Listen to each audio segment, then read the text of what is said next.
بسم الله الرحمن الرحيم. كتابخانەی دەنجی ڕۆشنایی کتێبی لەگەڵمان سەرکەوە لا نووسینی دکتۆر محەممەد ئەلعورەیفی و جێڕانی سوندوسخان، خوێندنەوەی هێمن گەردی، کارە دەنجەکان هاوکار محەممەد حەسەن.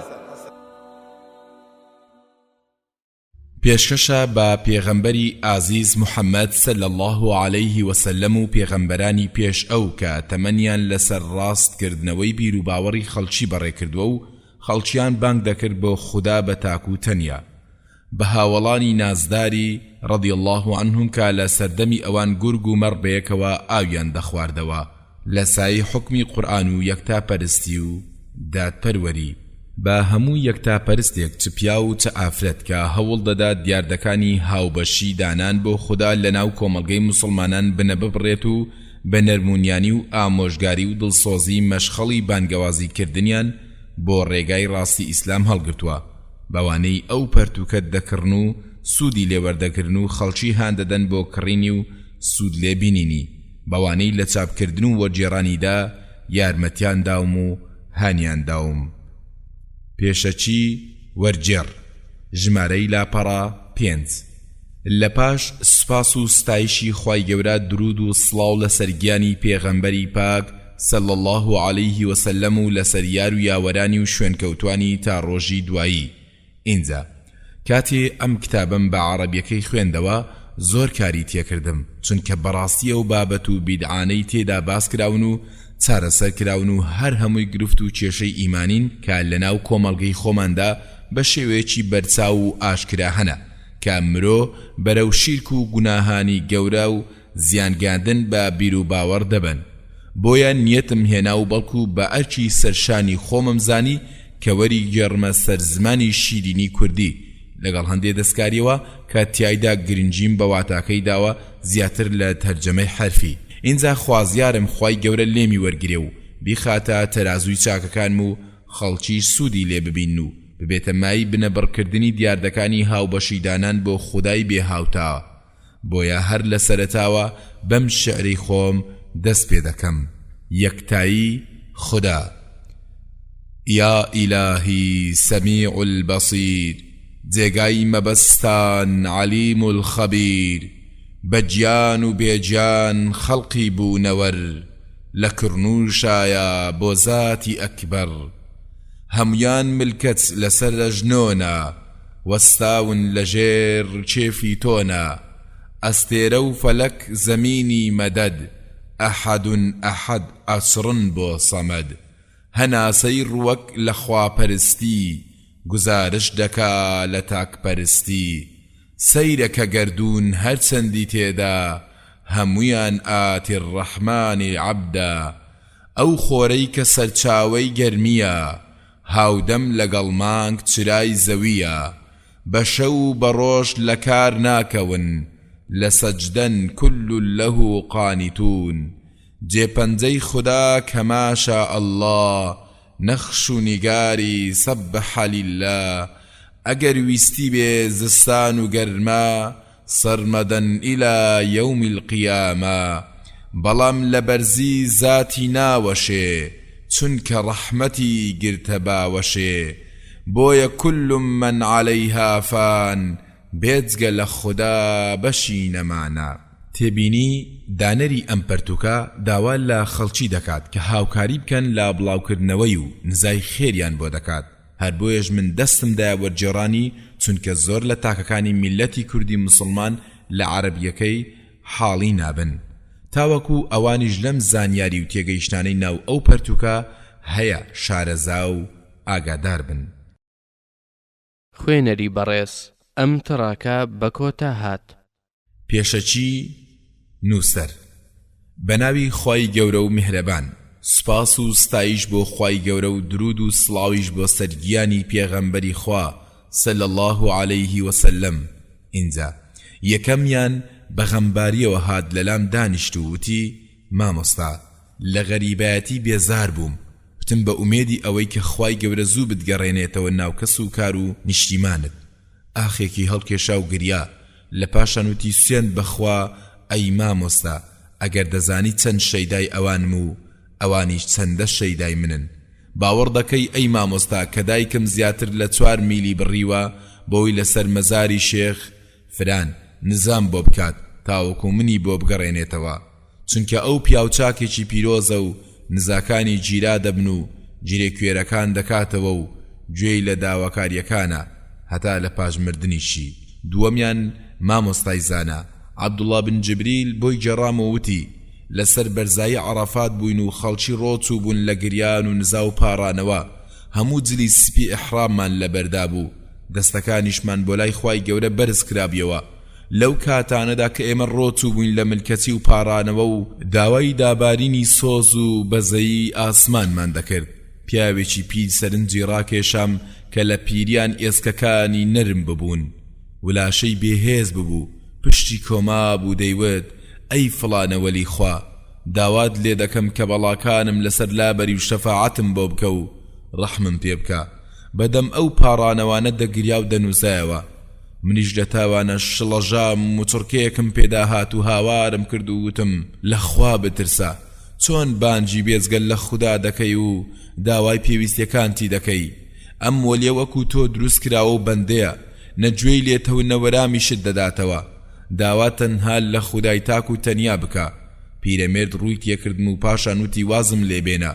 پیرەمێرد تۆ گەورەی و ڕێزی ئەم شێخە نازانی چەندە لە لای خودای گەورەیە. من بە دڵنیایی و باوەڕم وایە کە یەک دڵۆپە باران لە ئاسماندا نابەزێ بە ئیزنی ئەو شێخە نەبێ. کەوای ودوتم گەورەی بۆ خوا، ئەی چیت بۆ خوددا جێهێشت، لەخوا بترسە. کەوام وت پشتی تێکردم و ڕۆیشت. سێم و چوارەم و پێنجەمیش ئەوە باس و خواسیان لە بەردەستدایە لەناو ئەو پەرتوکە. سوبحان الله، کوان ئەوانەی پەنا دەبەنە بەربێجگە لە خوددا، ئەوانەی کە پێویستیەکانیان لە مردووەکانیان داوا دەکەن، ئەوانەی کە ناخۆشیەکانیان ناڕاستەی چەند ئێسک و پرووسکێکی لە ناوچوو دەکەن، ئاراستەی لاشەی سڕ و بێئاگای دەکەن، ئەوان لە کوێن لە بەرامبەر خوددا کە پاشای حەق و تەنانەت جوڵەکانی کۆرپەلەش دەبینێ، نزای لێ قەوماوان دەبیسێ و ڕازیش نابێ کە بێجگە لەو داوا لە کەسی تر بکرێ. جاگەر ویست بگری بۆ حاڵی ئەو میلەتە ئەوە چاوێک بخشێنە بەناو وڵاتانی ئیسلامی، ئەو کات دەبینی کە مەزار و گۆڕەکان ئێسک و پرووسک وا بۆتە پەناگە لە کاتی ناخۆشیەکان، بۆتە هانای ئەوانەی دووچاری ناڕەحەتی بوونەتەوە.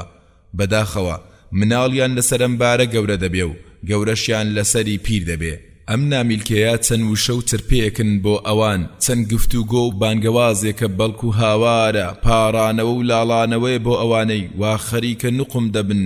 دەخنچێن، بۆ ئەوانەی شەپۆڵەکان بەرە ڕویان دەکەوێ، لە ڕێگا فراوانەکان ون بوون هەتا لە کەشتی ڕزگار بوون دواکەوتن و بەبێ باوەڕی مردن، گومانیشیان وابوو کە مسلمانن. ئەمە کەشتی یەکتاپەرستیە وەک کەشتیەکەی نوح عەلەیهی السەلام. وایە هەر کەس سەر بکەوێتە سەری ڕزگاری دەبێ و هەر کەسێکیش لێی دوا بکەوێت لە ناو دەچێ. ئینجا لە وڵاتانی ئیسلامی چەند کەسمان بینیوە لە خزمان و برادەران لە دراوسێ و خۆشەویستان کە هەموو هەوڵ و کاریان هەر لە ژیانی دنیا بەباچوو واشیان دەزانی کاری چاچیان ئەنجام داوە، بۆیە ئەم پەرتوکە هات وەکو بانگەوازێک بۆیان تاوەکو تەنها خوددا بپەرستن و هاوڵی بۆ بڕیار نەدەن. دكتور محمد عبد الرحمن العريفي نسيبيتي كدكتوري هي للعقيدة والمذاهب المعاصرة، شانشيني عربي سعودي، وجيراني بدسكاريوا سندوس علي عباس.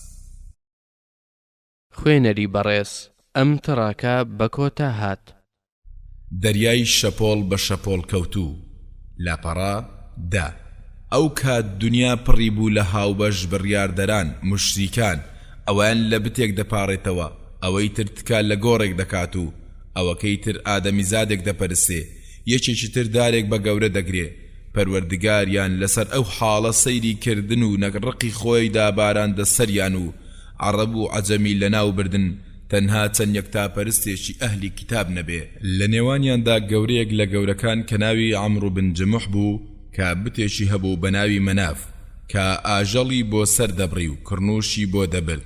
ئەم بتا کلیلی خەمەکانی بوو، لە کاتی تەنگانە فریاد ڕەسی بوو، بتێک کە لە دار دروستی کرد بوو، بەڵام لە ماڵ و خزم و کەس لە لای خۆشەویستتر بوو، لە ڕادەبەدەر بە گەورەی دەگرت و جوانی دەکرد و بۆنی خۆش دەکرد. جلی لەبەردەکرد. ئەمە کار و پیشەی بوو لەوەتەی دنیای ناسی بوو هەتا تەمەنی بوو بە زیاتر لە 6 ساڵ. ئەو کاتە پێغەمبەر صلی الله عليه وسلم لە مەکە نێردرا بوو. مصعبی کوڕی عومەیریشی نارد بۆ مەدینە وەکو بانخواز و مامۆستایەک بۆ دانیشتوانەکەی. سێ لە کوڕەکانی عەمڕو لەگەڵ دایکیان بەنهێنی مسلمان ببوون بەبێ ئەوەی ئەم بزانێ. ڕۆژێک چوونە لای باوکیان و هەواڵی مصعبیان پێڕاگەیاند و هەندێک قورئانیان بەسەردا خوێند و وتیان ئەی باوکە خەڵکی شوێنی کەوتون چی دەڵێی؟ ئێمە شوێنی بکەوین. وتی کاری وا ناکەم تا پرس و ڕاوێژ بە مەناف نەکەم. ئینجا عەمڕو هەڵسا چوە لای مەناف. ئەو کاتە گەربیان ویستایە قسە لەگەڵ بتەکانیان بکەن ئەوە پیرێژنێکیان لە پشتی دادەنا کە بە گومانی وانە و پیرێژنە بەپێی ئیلهامە بتەکە وەرام دەداتەوە و قسە دەکات. عەمڕو بە شەلەشەل چوە لای مەناف کە یەکێ لە قاچەکانی کورتتر بوو لە ئەوی تر. لە بەردەم بتەکە لەسەر قاچە ساغەکەی وەستا وەکو ڕێزلێنان بە گەورەگرتن. لە پاش سوپاس و ستایشی بتەکەی کردووتی ئەی مەناف بێگومان تۆ بە هاواڵی ئەو پیاوەت زانیوە بێزگە لە تۆش خراپەی بۆ کەسی تر ناوێ بەڵکو قەدەغەمان دەکات لە پەرستنت. جا تۆ فەرمان بەچی دەکەی ئەی مەناف؟ بتەکە هیچ وەرامی نەبوو. دووبارەی لێکردەوە هەر وەرامی نەدایەوە. عەمڕوتی لەوانەیە زویر بوو بێت. باشە چەند ڕۆژێک لە بەرامبەرت بێدەنگ دەبم تا تووڕەیەکەت دەڕەوێتەوە. اینجا جێی هێشت وە ڕۆیشت. کاتێ شەو تاریکی کرد مناڵەکانی چوونە لای مەناف و هەڵیان گرت و فڕیاندایە بەناو چاڵێک کە پیسی و کەلاکی مردارە بووی تێدا بوو کە عەمڕو بەیانی لە خەو هەڵسا چوە لای بتەکە تا سڵاوی لێ بکات بەڵام لەوێ نەیدۆزیەوە بۆ یەک بەدەنجی خۆی هاواری کرد. ماڵ وێرانینە تیاچن چێ شەو دەسترێژی کردوتە سەر خواکەمان کە سوکاری بێدەنگ بوون. بەڵام عەمڕو زۆر ترسا و شڵەژا و چووە دەرەوە. لە دوای گەڕا بینیوە بە زەلیلی لەناو چاڵاییەکە لەسەر سەر ڕاکشاوە. دەری هێنا و بۆن خۆشی کرد و گەڕاندی و شوێنەکەی و پێیوت سوێند بەخوا ئەگەر بزانم چێوای بەسەر تێناوە ڕیسوای دەکەم. کە شەوی دووەم هات دیسانەوە مناڵەکانی چوونە لای بتەکە و هەڵیان گرت و فڕیاندایەوە هەمان چاڵە پیسەکە. کاتێ بەیانی پیاوی بە سەڵاچوو چوە لای بتەکە و بینی لە شوێنەکەی خۆی نەماوە و تووڕە بوو و هەڕەشە و گوڕەشەی کرد و پاشان چوو لە چاڵەکە دەری هێنا و شوشتی و بۆن خۆشی کرد. پاشان کوڕەکان بەردەوام هەموو شەوێ ئەو کارەیان بە بتەکە دەکرد. ئەمیش هەموو بەیانیەک دەری دەهێنا تا ڕۆژێک لە خۆی وەڕز بوو شەوێ پێش نووسن چوە لای وتی ماڵ وێران مەناف بزن دەتوانێ پاشکۆی خۆی بپارێزێ. اینجا شمشێرێکی کردە ملی وتی بەمە بەرگری بکە لە خۆت لە دوژمنت. کە شەو دەهات گەنجەکان بتەکەیان هەڵگرت و بە سەگێکی تۆپی و بەستیان و فڕیاندایە ناو چاڵێک و کەشتی بۆ گەن و پیسی تیاکۆ کرابێتەوە.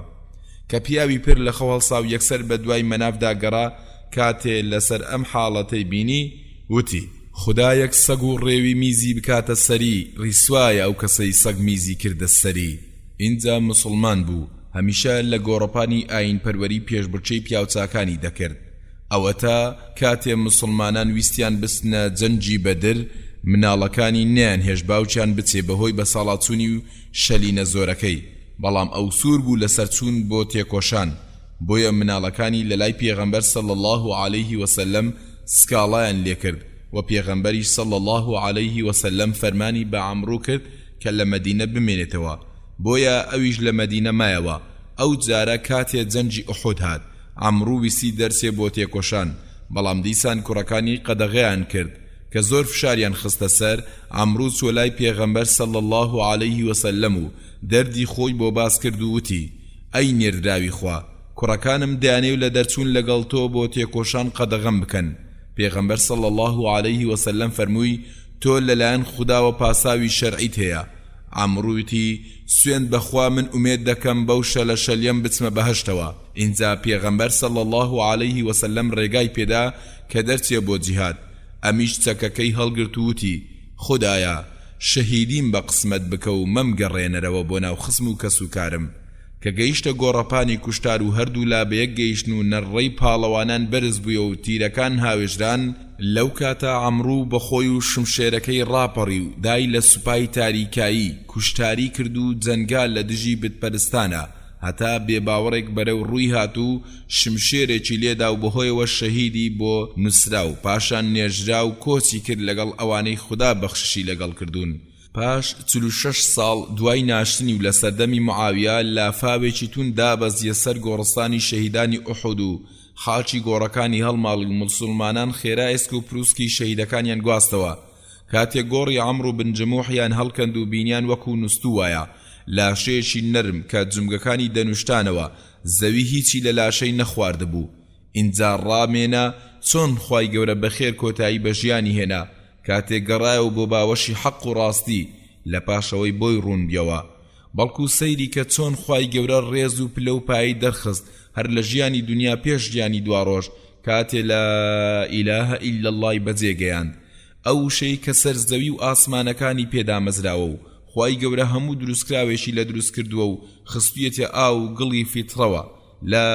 ئیلەهە ئیلا الله هۆکاری چوونە بەهەشتە و لە پێناویدا بەهەشت و ئاگر دروستکراوە و خەڵکیش دابەش بوونە بۆ باوەڕدار و بێباوەڕ و گوناهکار و بێگوناه یا سەرپێچیکار و گوێڕایەل ئینجا قاچی هیچ بەندێک لە شوێنی خۆی ناترازێ لە بەردەم خوای گەورە هەتا لەبارەی دووشت لێپرسینەوەی لەگەڵ نەکرێت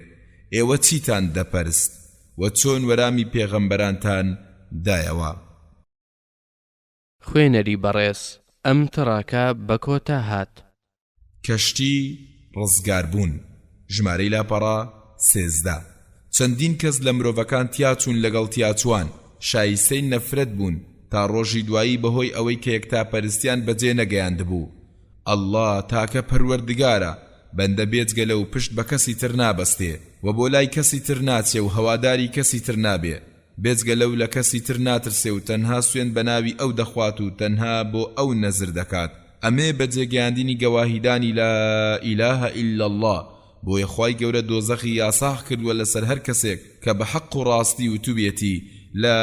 ئیلەهە ئیلا الله سەیری معاذ رضی الله عنه بکەوا لە پشتی پێغەمبەرەوە صلی الله عليه وسلم دەڕوات پێغەمبەر صلی الله عليه وسلم لە ناکاو ڕووی تێکرد و فەرمووی ئەی معاذ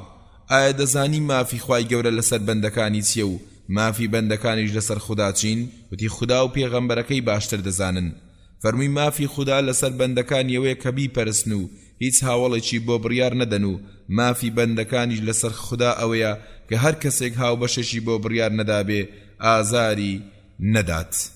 عبدالله بن مسعود رضی الله عنه لە پێغەمبەر صلی الله عليه وسلمی پرسی وتی ئەی نێردراوی خوا چ تاوانێک لە لای خوا گەورەترینیانە فەرمووی کە هاوبەشێکی بۆ بڕیار بدەی لە کاتێکە خۆی دروستی کردووی بەڵێ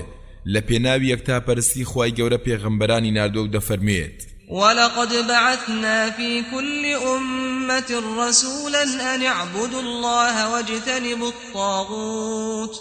واتا بۆ هەر نەتەوەیەک پێغەمبەرێکمان ناردووە کە پێیان ڕابگەێنێ کە تەنها خوددا بپەرستن و دوورکەونەوە لە بەرسنی تاغوت تاغوت بریتە لە هەر شتێکە بێجگەل لە خوا بپەرسترێ ئینجا شتا چ بێ یا بەرد یا گۆڕ و تا دوایی وەگەیاندن و بەجێگەیاندنی یەکتاپەرستی ئەرشی پێغەمبەرە پێشینەکان بووە وەروەکو لە سوڕەی ئەز-زوخروف ئایەتی 45 دەفەرمێت واسأل من أرسلنا من قبلك من رسلنا أجعلنا من دون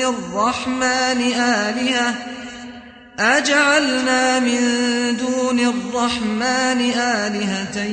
يعبدون واتا ئەی محەممەد بپرسە لە پێغەمبەرانی پێش خۆت ئایا بێجگەل لە خودای خاوەن میهر و سۆز بڕیارمانداوە خوای تر بپەرسرێ بەڵکو خەڵکی دروست کراون بۆ ڕاگرتنی یەکتایی خوای گەورە هەروەکو خودای پەروەردگار لە سوڕەی ئەذاریات ئایەتی 56 دەفەرموێت وما خلقت الجن والإنس إلا ليعبدون واتا هەرچی هەیە لە پەری و ئادەمی تەنها بۆ پەرستنی خۆم دروستم کردوون هەروە وەرگرتن و گیراکردنی کار و کردەوەکان بەسراوەتەوە بە یەکتاپەرستی هەروەکو خودای پەروەردگار لە سوڕەی ئەلئەنعام ئایەتی 88 دەفەرموێت ذلك هدى الله يهدي به من يشاء من عباده ولو أشركوا لحبط عنهم ما كانوا يعملون واتا ئەگەر ئەوان هاوبەش بڕیاردەر بوونایە ئەوە هەموو کار و کردەوەیەکیان پوچەڵ دەبیەوە هەر کەسێک یەکتاپەرستی بەجێ بگێنێ و پەیڕەوی بکات ڕزگاری دەبێت وەک چۆن لە فەرمودەی قودسی بە سەنەدی ڕاست لەلایەن ترمذیەوە هاتووە کە دەفەرمێ خوای گەورە فەرموویەتی ئەی نەوەی ئادەم ئەگەر بە پانتایی زەوی گوناهم بۆ بێنی و پاشان کە گەڕایەوە لام هیچ هاوبەشت بۆ بڕیار نەدابووم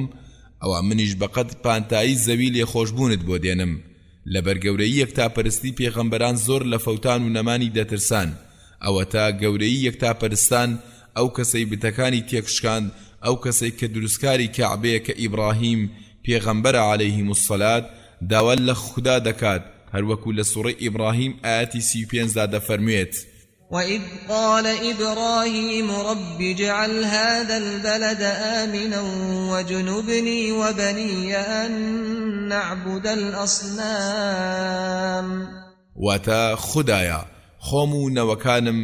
لە پەرستنی بتەکان بپارێزە. خوێنەری بەڕێز ئەم تڕاکە بە کۆتا هات. سەرەتای لاری و لادان ژمارەی لاپەڕا 15. سەرەتای سەرهەڵدانی هاوەشیدانان لە نەتەوەی نوح عەلەیهیم السەلام دەستی پێکرد. خدای گەورە نوح پێغەمبەری هەنارد بۆیان و ئەمیش داوای لێکردن کە واز بێنن لە هاوبەشیدانان. ئینجاوەی گوێڕایەل بوو خدای گەورە بە یەک دانا ڕزگاری بوو و هەر کەسێکیش لە سەر هاوبەشدانانەکەی بەردەوام ببوو خوای گەورە بەلافاو لە ناوی برد. ئینجا لە پاش نوح عەلەیهیم السەلام خەڵکی سەردەمانێک لەسەر یەکتاپەرستی مانەوە. پاشان ئیبلیس دەستی کرد بە بڵاوکردنەوەی گەندەڵی و هاوبەشیدانان بۆ خودا لە نێو بەندەکانی. بۆیە خوای گەورە هەمیشە پێغەمبەرانی ناردووە وەکو مژدەدەر و ترسێنەر تا ئەو کاتەی خوای گەورە کۆتایی هەموو پێغەمبەرانی نارد محەممەد صلی الله عليه وسلم و بانجی کردن بۆ یەکتاپەرستی و تێکۆشان لە دژی هاوبەشی بڕیاردەران و بتەکانی شکاند. اینجا پاش محەممەد صلی الله عليه وسلم ئومەتەکەی سەردەمانێک لەسەر یەکتاپەرستی مانەوە هەتا ئەو کاتەی بەشێک لە ئومەت گەڕایەوە سەر هاوبەشیدانان بەهۆی بە گەورەگرتنی پیاوچاکان و وەلیان و دروستکردنی مەزارگە لەسەر گۆڕەکانیان. پاشان خەڵکی دەستیان کرد بە پاڕانەوە و لیان و پشتبەستن و هاوار بۆ بردن و نەزر و قوربانیکردن بۆ خاتر و پلەپایەیان و ئەم شیرکەیان ناونا تکاکردن بە پیاوچاکان کە بە گومانی وان ئەمە خۆشەویستیە بۆیان وایان هەڵبەست کە ئەم کارە لە خودا نزیکیان دەکاتەوە. ئەویان لە بیر چوو بوویەوە کە ئەم پاساوە هەمان پاساوی هاوبەش بڕیاردەرە پێشینەکانە کە دەربارەی بتەکانیان دەیانوت والذين اتخذوا من دونه أولياء ما نعبدهم إلا ليقربونا إلى الله زلفى. واتا ئێمە ئەو بتانت دەپەرستین تەنها بۆەوەی بەهۆیانەوە لە خودا نزیک ببینەوە.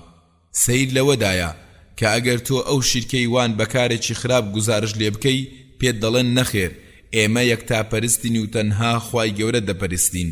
وا دەزانن واتای یەکتاپەرستی تەنها ئەوەیە کە دان بەبوونی خوددا دابنێ و بە لە پێشتری بزانی لە کەسانی تر بۆ بەندایەتیکردن بۆی. ووا دەزانن کام تێگەیشتنە یەکتاپەرستی و تەواو کەواتە بەم قسەیە بێ دەبێ ئەبوو جەهل و ئەبوو لەهەب یەکتاپەرست بن چونکەوان باوەڕیان وابوو کە ئەڵڵا خوای گەورەی و شایستەی پەرستنا کەچی خوای تریان دەکردە هاوبەشی و واگومانیان دەبرد کە ئەوانەی ئەوان دەیپەرستن دەیانگێنن بە خوای گەورە و تکایان بۆ دەکەن.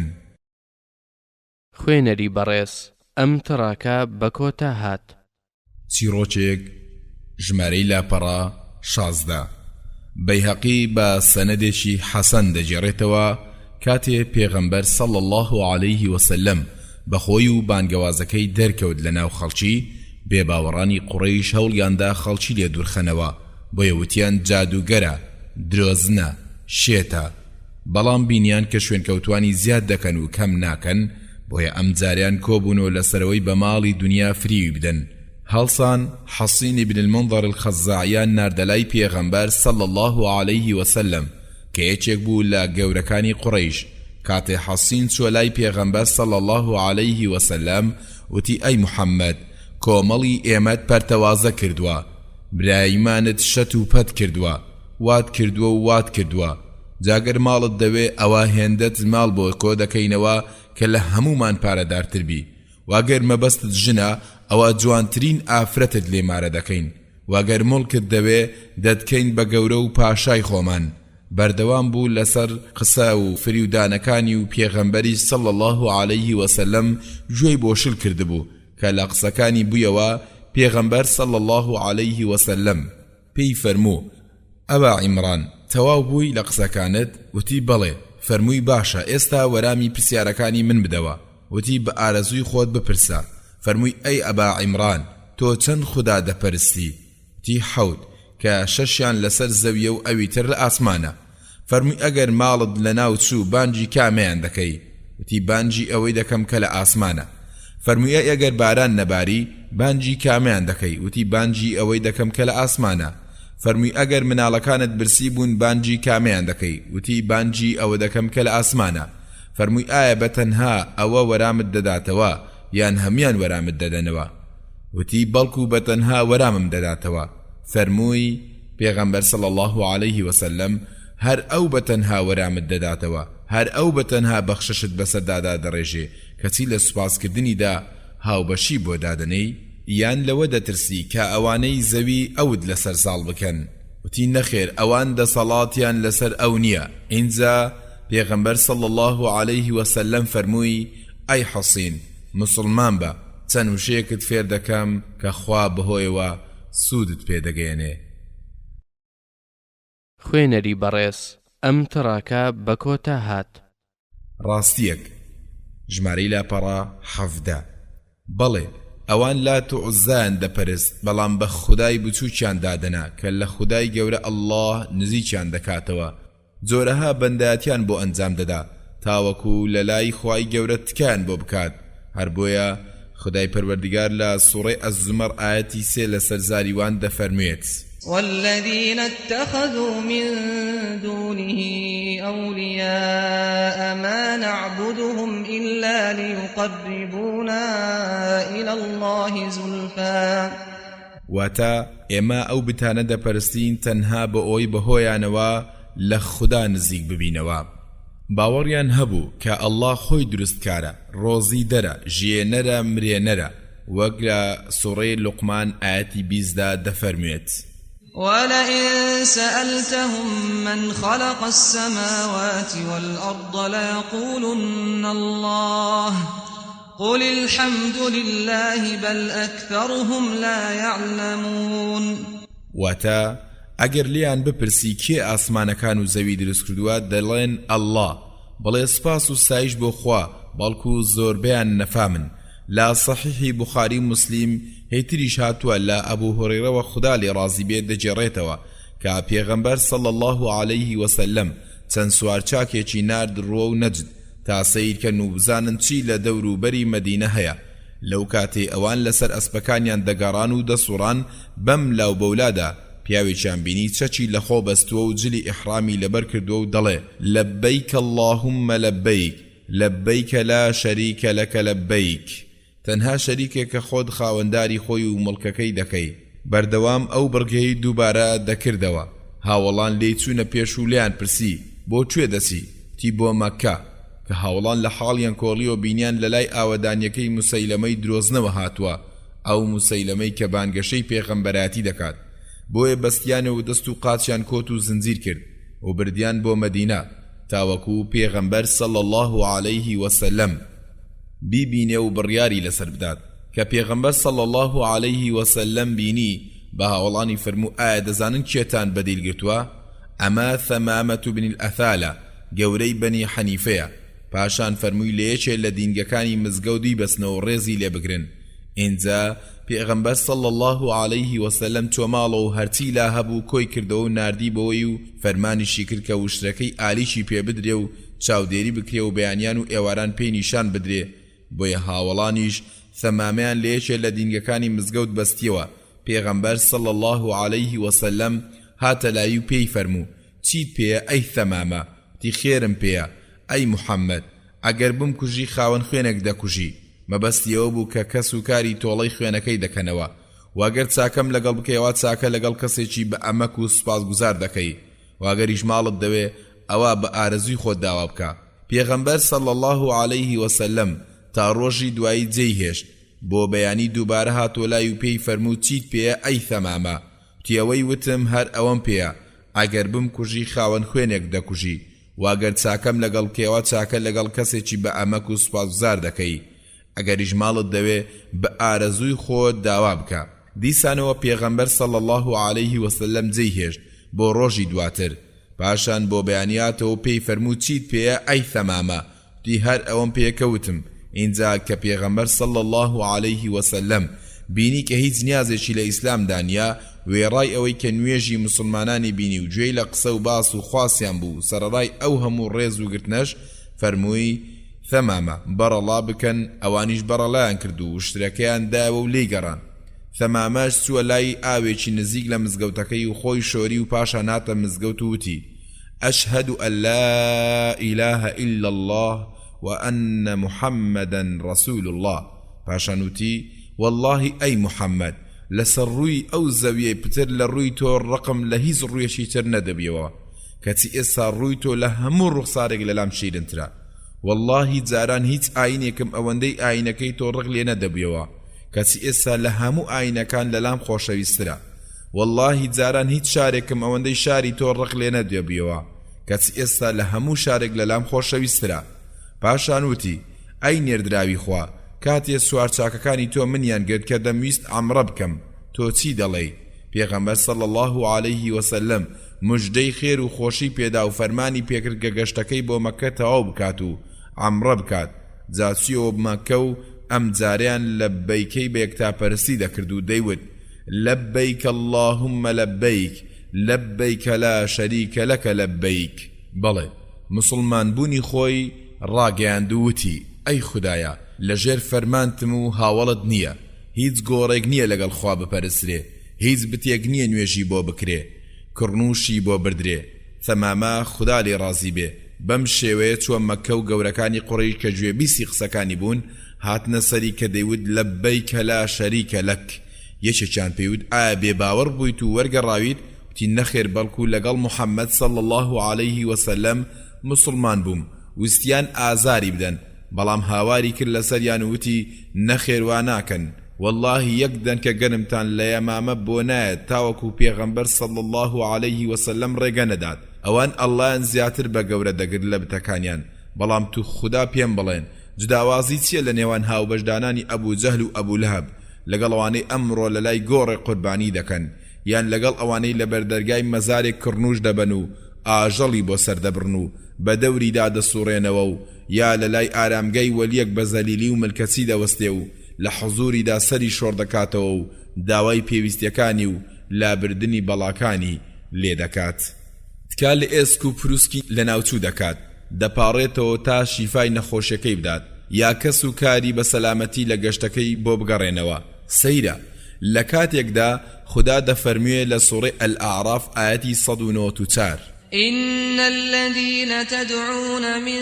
دون الله عباد أمثالكم فادعوهم فليستجيبوا لكم إن كنتم صادقين واتا ئەوانەی ئێوە لە جیاتی ئەڵڵا بانجیان دەکەن وەک ئێوە بەندەن دەی بانجیان بکەن باوەرامتان بدەنەوە ئەگەر ئێوە ڕازگۆن ئەم شیرکانەی ئەمڕۆ دەکرێت لەسەر بڕینی ئاژەڵ بۆ گۆڕ و خۆنزیکردنەوە لە کەسوکاری و سوڕانەوە بە دەوریدا گەورەترینی تاوانە بەڵێ گەورەتر لە داوێن پیسی گەورەتر لە عەرە خواردنەوە لە کوشتنی مرۆڤ لە خراپەکردن لەگەڵ دایک و باوک هەروەکو خودای پەروەردگار لە سوڕەی ئەننیسا ئایەتی 116 دا دەفەرموێت إن الله لا يغفر أن يشرك به ويغفر ما دون ذلك لمن يشاء ومن يشرك بالله فقد ضل ضلالا بعيدا واتا خوای گەورە خۆش نابێ لەوەی کە هاوبەشی بۆ بڕیار بدێ و لە گوناهی تری لە خواردتر خۆش دەبێ بۆ هەر کەسێک کە خۆی ئارەزووی لێبێ بەڵێ خوای گەورە نابورێ لەوانەی هاوبەشی بۆ بڕیار دەدەن بەڵام ڕەنگە لە داوێن پیس و دز و مرۆڤ کوژ و تاوانبار خۆش بێت ئەگەر پەشیمان ببنەوە و تەوبە بکەن ئەوە تا پێغەمبەر صلی الله عليه وسلم لا صحیحی بخاری و مسلیم پێمانی ڕاگەیاندووە و دەفەرموێ ئافرەتێکی داوێن پیس لە بەنی ئیسرائیل لە چۆڵەوانیەک دەڕۆیشت و بینی سەگێک لە نزیک بیرێکی ئاودایە و جارێک سەر دەکەوێتە سەر قەراغی بیرەکە و جارێکیش بە دەوریدا دەسوڕێتەوە لە ڕۆژێکی زۆر گەرمدا کە لە تاو زۆری تینوێتی زمانی دەرهێنایە و ئەملاو ئەولای پێدەکات و ئەوەندەی نەماوە تینوێتی بیکوژێ ئەو ئافرەتە بەدڕەوشتە کە چەندین جار سەرپێچی خودای کردبوو خەڵکی دەخەڵەتاند و لە خشتەی دەبرد ڕۆچوو بوو لە ناو کاری پیس و گوناهەوە ماڵی حرامی دەخوارد کەچی کاتیەم سەگەی بینی پێڵاوەکەی لە پێ کردەوە و بەلەچکەکەی بەستیەوە و لە بیرەکە ئاوی دەرهێنا و سەگەکەی لە تینوێتی ڕزگار کرد خی گەورەش بەهۆی ئەم چاکێ تەوبەی گیرا کرد لی خۆش بوو الله ئەکبەر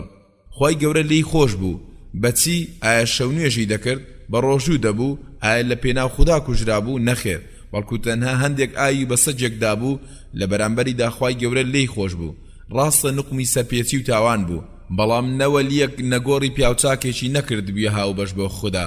بەرد و مرۆڤ و مردوانی لە جیاتی خوددا بە گەورە نەدەگرت بۆش خی گەورە لی خۆش بوو کەواتە چەندە لێ خۆشببوونی خوددا نزیکە لە سەرپێچی کاران و گونەهباران و چەندە دوورە لە هاو بەش بڕیاردەران خوێنەری بەڕێز ئەم تڕاکە بە کۆتا هات چیرۆکێک ژمارەی لاپەڕا 21 هەندێ دەشڵەژێن و دەتۆقێن کاتێ زۆری ژمارەی بەدڕەوشتان و عەرەخۆران دەبینن کەچی لە بەرامبەریدا لەسەر دڵ و هەستیان هیچ کاریگەریەک نییە زۆری ژمارەی ئەوانەی دەم و چاویان بەدار و ئاسن و بەردی گۆڕێک دەستڕنەوە کە ڕاستە بەردڕەوشتی و عەرەخواردنەوە لە گوناهە گەورەکانە بەڵام خاوەنەکەی لە بازنە ئیسلام دەرناکات کەچی هەر شتێک لە خواپەرستی بۆ بێزگە لە خوددا ئەنجام بدرێ ئەوە هاوبەشی دانانە بۆ خوددا و خاوەنەکەی بەبێ باوەڕی دەمرێت بۆیە زانا و مامۆستا خواییەکان خوێندنی وانەی عەقیدە و بیر و باوەڕ بە بنچینەکان دادەنێن یەکێ لە زانەکانی ئاین پەرتووکێکی دانە لەبارەی گرنگی یەکتاپەرستی و دەستی کرد بە ڕاوەکردنی بۆ قوتابیەکانی و زۆر جەختی لەسەر دەکردەوە و باس و خواسەکانی دووبارە دەکردەوە بۆیان ڕۆژێک قوتابیەکان بە مامۆستاکەیان گوت ئەی مامۆستا دەمانەوێت ئەو وانەیەمان بۆ بگۆڕیت بە بابەتی تر وەک چیرۆک ژیانی پێغەمبەر صلی الله عليه وسلم مێژوو تا دوایی مامۆستاکە وتی خدا یار بێ بیرێکی لێ دەکەمەوە بەیانی مامۆستا بە غەمباریە و بە بیر و هەستێکی سەرقاڵ هاتە لای قوتابیەکانی ئەوانیش لەبارەی غەمباریەکەی لیان پرسی مامۆستا لە وەرامدا وتی بیستومە دەڵێن پیاوێک لە گوندەکەی تەنیشتمان خانوێشی نوێی کردووە هەڵساوە لە ترسی خراپەی جنۆکە و بۆ خۆپاراستن لێیان لە بەردەرگای ماڵەکەی کەڵەبابێکی بۆیان سەر بڕیەوە بۆ ئەوەی بەهۆیەوە لێیان نزیک بێتەوە و لە مەترسیان پارێزراو بێت جا منیش یەکێکم ناردووە تاوەکو لەم هەواڵە دڵنیا بێت قوتابیەکان بەم هەواڵە زۆر نەشڵەژان کاری تێ نەکردن تەنها بەوەندە وازیان هێنا کە نزای ڕێنمایی و هیدایەتیان بۆ کرد بێدەنگ بوون بۆ ڕۆژی دواتر مامۆستا هاتەوە وتی دڵنیا بووم لە هەواڵەکەی دوێنێ و دەرچوون کە هەواڵەکە بەو شێوێ نەبوو کەوتیان کەڵەبابێکی سەر بڕیوە بە مەبەستی خۆ نزیکردنەوە لە جنۆکەکان بەڵکو ڕاستی هەواڵەکە ئەوەیە کە ئەو پیاوەکە داوێن پیسی لەگەڵ دایکی کردووە کە قوتابیەکان ئەمەیان 20 هەڵسانە سەرپێ و تووڕە بوون تیان دەبێ ئەم کابرایە سزا بدرێ و تاڵاوی ئەو کارە خراپەی بچێژێ دەبێ ناڕەزایی دەربڕین دەبێ وا بکەین و وا بکەین مامۆستا وتی کاری ئێوە زۆر سەیرە بەو شێوێ توندە ناڕزایی دەردەبڕن لەسەر کەسێک یەکێک لە گوناهە گەورەکانی ئەنجام داوە هەر چەندەژەم گوناهە گەورەیە لە بازنە ئیسلامەتی دەری ناکات کەچی بەم شێوێت و ناڕزایی دەرنابڕن لەسەر کەسێک کە شیرکی ئەنجام داوە و خوێنی ڕشتووە بۆ بێجگەل لە خوددا قوتابیەکان بێدەنگ بوون و مامۆستاکەش ئاماژەی کرد بە یەکێکان وتیالسا پەرتووکەکەی یەکتاپەرستیم بدەرێتە سەر لە نوێ بۆتانی ڕاوە بکەمەوە هاوبەشی دانان بۆ خوددا لە گەورەترینی گوناهەکانە هەرگیز خوددا لی خۆش نابێت کە دەفەرموێت ئین الشرک لظلم عظیم واتە بەڕاستی هاوبەشی دانان بۆ خوددا ستەمێکی هەرە گەورەیە و بەهەشت لە سەروانی هاوبەشی بۆ خوددا بڕیار دەدەن یا ساغە خاوەنەکەی هەتا لە ناو ئاگری دۆزەخ دەمێنێتەوە هەروەکو خودای پەروەردگار لە سوڕەی ئەلمائیدە ئاەتی 72 دەفەرموێت إنه من يشرك بالله فقد حرم الله عليه الجنة ومأواه النار وما للظالمين من أنصار واتا هر کسی هاوبەشی دانێ بۆ ئەڵڵا ئەوە ئەڵڵا بەهەشتی لەسەر یاساغ کردووە منزڵگای تاتایی ئاگرە و بۆ ستەمکاران کەسێک نییە سەریان بخات هەر کەسێک بکەوێتە ناو شیرکەوە ئەوە ئەو شیرکە سەرجەم خواپەرستیەکانی تری هەڵدەوەشێنێتەوە لە نوێژ و ڕۆژ و حەج و جیهاد و سەدەقە و بەخشین کە خودای پەروەردگار لە سوڕەی ئەز-زومەر ئاەتی 65 دەفەرموێت ولقد أوحي إليك وإلى الذين من قبلك لئن أشركت ليحبطن عملك ولتكونن من الخاسرين واتە ئەی محەممەد سروش بۆ تۆ بۆ پێغەمبەرانی پێش تۆ نێردراوە کاگەر هاوبەشدانی بۆ خوددا ئەوە کردەوەت پوچەڵ دەبێتەوە و دەچیتە ڕیزی زیان کردوان. خوێنەری بەڕێز ئەم تڕاکە بەکۆتا هات. هاوبەشدانان چەندین ڕێگا و جۆر و شێوازی هەیە. ژمارەی لاپەڕا 23 هەیەنە لە ئیسلام دەرد دەکات و خاوەنەکەی تاتایی لە ناو ئاگری دۆزەخ دەمێنێتەوە ئەگەر بمرێ و تەوبە نەکات وەک داواکردن لە بێجگە لەخوا و پاڕانەوە یا قوربانیکردن و نەزرکردن بۆ بێجگە لەخوا واتە بۆ گۆڕی پیاوچاکان یا جنۆکە و شەیتانەکان و ترسان لە مردوان یان لە جنۆکە و ئەهریمێنەکان نەبادا زیانی پێبگێنن یا نەخۆشی بخەن یا پاڕانەوە و تکاکردن لە کەسێک بە شتێک کە تەنها خوددا دەسەڵاتی لەسەر هەیە وەک داواکردنی پێویستیەکانت یا لادانی ناخۆشیەکانت وەک چۆن ڕۆژانەم کارانان جام دەدرێن لە مەزارگە و لە سەرگۆڕی پیاوچاکان ئینجا سەردانیکردنی گۆڕ مەبەمەستی پەندوەرگرتن و نزاکردن بۆ مردووەکە شتێکی چاکە وەک پێغەمبەر صلی الله عليه وسلم فەرموویەتی سەردانی گۆڕستان بکەن چونکە دوا ڕۆژتان دێنێتەوە یاد بەمەرجێک سەردانەکە بە شێوەیەک بێت کە پیا و ئافرەت تێکەڵ یەکتر نەبن و بە شێوەیەکی ناشەرعی دەرنەچن هەرچی سەردانیکردنی گۆڕە بە مەبەستی داواکردن و پاڕانەوە لێی یا قوربانی و نەزرکردن بۆی یا هێنانەوەی قوماش و پەڕۆ یا خۆڵ و گل وەک متفەڕق و شیفا و دەرمان یا داواکردنی پێویستیەکان لێی ئەمانە هەر هەمووی شرکی گەورن و هیچ جوداوازیەک نییە لە نێوان ئەو مردووی داوای لێ دەکرێ